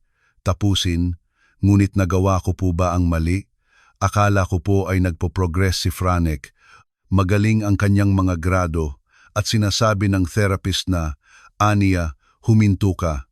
Inabot ni Alexander ang kanyang mga kamay at hinawakan ang kanyang mga kamay. Ang mga ito ay mainit at malambot. Musika, wala nang bakas ng magaspang na detergent. Hindi kita pinapaalis. Pinalalaya kita. Hindi ko gusto na maging empleyado kita. Hindi ko gusto na tumatanggap ka ng suweldo para sa pagiging nandito. Lumilikha iyon ng isang hadlang, isang hierarkiya na wala na at ayaw kong magkaroon. Hindi ko po maintindihan, bulong niya. Ang kanyang puso ay kumalabog ng mabilis sa kanyang dibdib. Bumuga si Alexander, naghahanap ng tamang salita. Nag-close siya ng mga transaksyon na nagkakahalaga ng milyon-milyong dolyar nang hindi kumukurap. Ngunit ito ang pinakamahalagang bagay na kanyang negosasyon sa kanyang buhay. Noong dumating ako noong araw na iyon at nakita kita sa damuhan kasama si Franek, hindi lang ako nakakita ng isang babae na nag-aalaga ng isang bata. Nakita ko ang kulang sa bahay na ito. Nakita ko ang kulang sa aking kaluluwa. Sa 6 na buwan na ito, tinuruan mo akong maging isang ama. Tinuruan mo ako na walang silbi ang pera kung wala kang kasama na pagbabahagian ng tawa. Iniligtas mo ako, Ania, kaming dalawa. Naramdaman ni Ania ang pag-apaw ng luha sa kanyang mga mata. Kayo po ang nagligtas sa akin, Alexander. Wala po akong kahit ano. Mag-isa po ako sa mundo. Binigyan ako ni Franek ng layunin. Kaya manatili ka, sabi ni Alexander. Ang kanyang tinig ay bumaba sa isang magaspang, maramdaming tono. Ngunit hindi bilang isang tagapag-alaga, hindi bilang isang nani, manatili bilang may-ari ng bahay na ito, manatili bilang aking partner. Binitawan ni Alexander ang isa sa kanyang mga kamay at inabot ang kanyang bulsa. Hindi siya kumuha ng isang mapagmataas na diamond ring. Alam niya na hindi gusto ni Ania ang ganoong mga bagay. Kumuha siya ng isang maliit na velvet box at binuksan ito. Musika. Sa loob ay isang simpleng white gold pendant na may maliit na figura, isang paper airplane. Ang simbolo ng unang araw, ang simbolo ng eroplano, ang unang salita ni Franek, ang simula ng kanilang kalayaan. Hindi pa ako humihingi ng kasal dahil alam kong kailangan mong tapusin ang iyong pag-aaral at magkaroon ng sarili mong landas, sabi ni Alexander, inilalagay ang pendant sa kanyang kamay. Ngunit hinihiling ko sa iyo na subukan nating maging pamilya, tunay na pamilya, Musika, walang mga kontrata sa pagitan natin, kundi tayo tatlo lamang. Tumingin si Anya sa maliit na gintong eroplano, pagkatapos ay kay Alexander. Lahat ng pagdududa, lahat ng takot tungkol sa kanyang mahirap na pinagmulan at mga pagkakaiba sa klase ay nawala sa harap ng malupit na katapatan ng lalaking ito na natutong magmahal muli. Musika, ang eroplano. Napangiti siya sa gitna ng mga luha. Para lumipad tayo ng magkasama. Sagot ni Anya. Hinigpitan ang kanyang kamao sa paligid ng pendant at tumango, hindi makapagsalita at yumakap sa kanya. Sinalubong siya ni Alexander ng lakas ng isang taong nakahanap ng tubig sa disyerto. Ang halik ay mabagal, matamis, puno ng mga pangako at isang maliwanag na hinaharap. Hindi ito halik mula sa isang pelikulang Hollywood. Ito ay tunay na halik ng dalawang matatanda na nakaligtas sa kani-kanilang pagkasira at nagkita sa dalampasigan. Hoy, naghahalikan sila, musika, kadiri. Ang tinig ni Franek ay pumutol sa kanila at pareho silang naghiwalay na tumatawa. Ang bata ay nakatayo sa bukana ng teres, hawak ang tray na may 3 baso ng lemonade na mapanganib na umuuga. Walang trauma sa kanyang tinig, tanging ang malusog na sarkasmo ng isang 6 na taong gulang na bata na nakakakita sa kanyang ama na kumikilos na parang isang teenagers na umiibig. Halika rito, maliit na kritiko, sabi ni Alexander. Kinawayan siya. Tumakbo si Franek patungo sa kanila, iniwan ang tray sa garden table, isang himala na walang nahulog at pumasok sa gitna ng kanilang yakap. Ang tatlo ay tumayo roon, sa gitna ng hardin, habang ang araw ay patuloy na lumulubog. Tumingin si Alexander sa kanyang malusog, masayang anak. Tumingin siya kay Anya, ang babae na nagdala ng liwanag at naisip kung gaano katawa ang kapalaran, musika.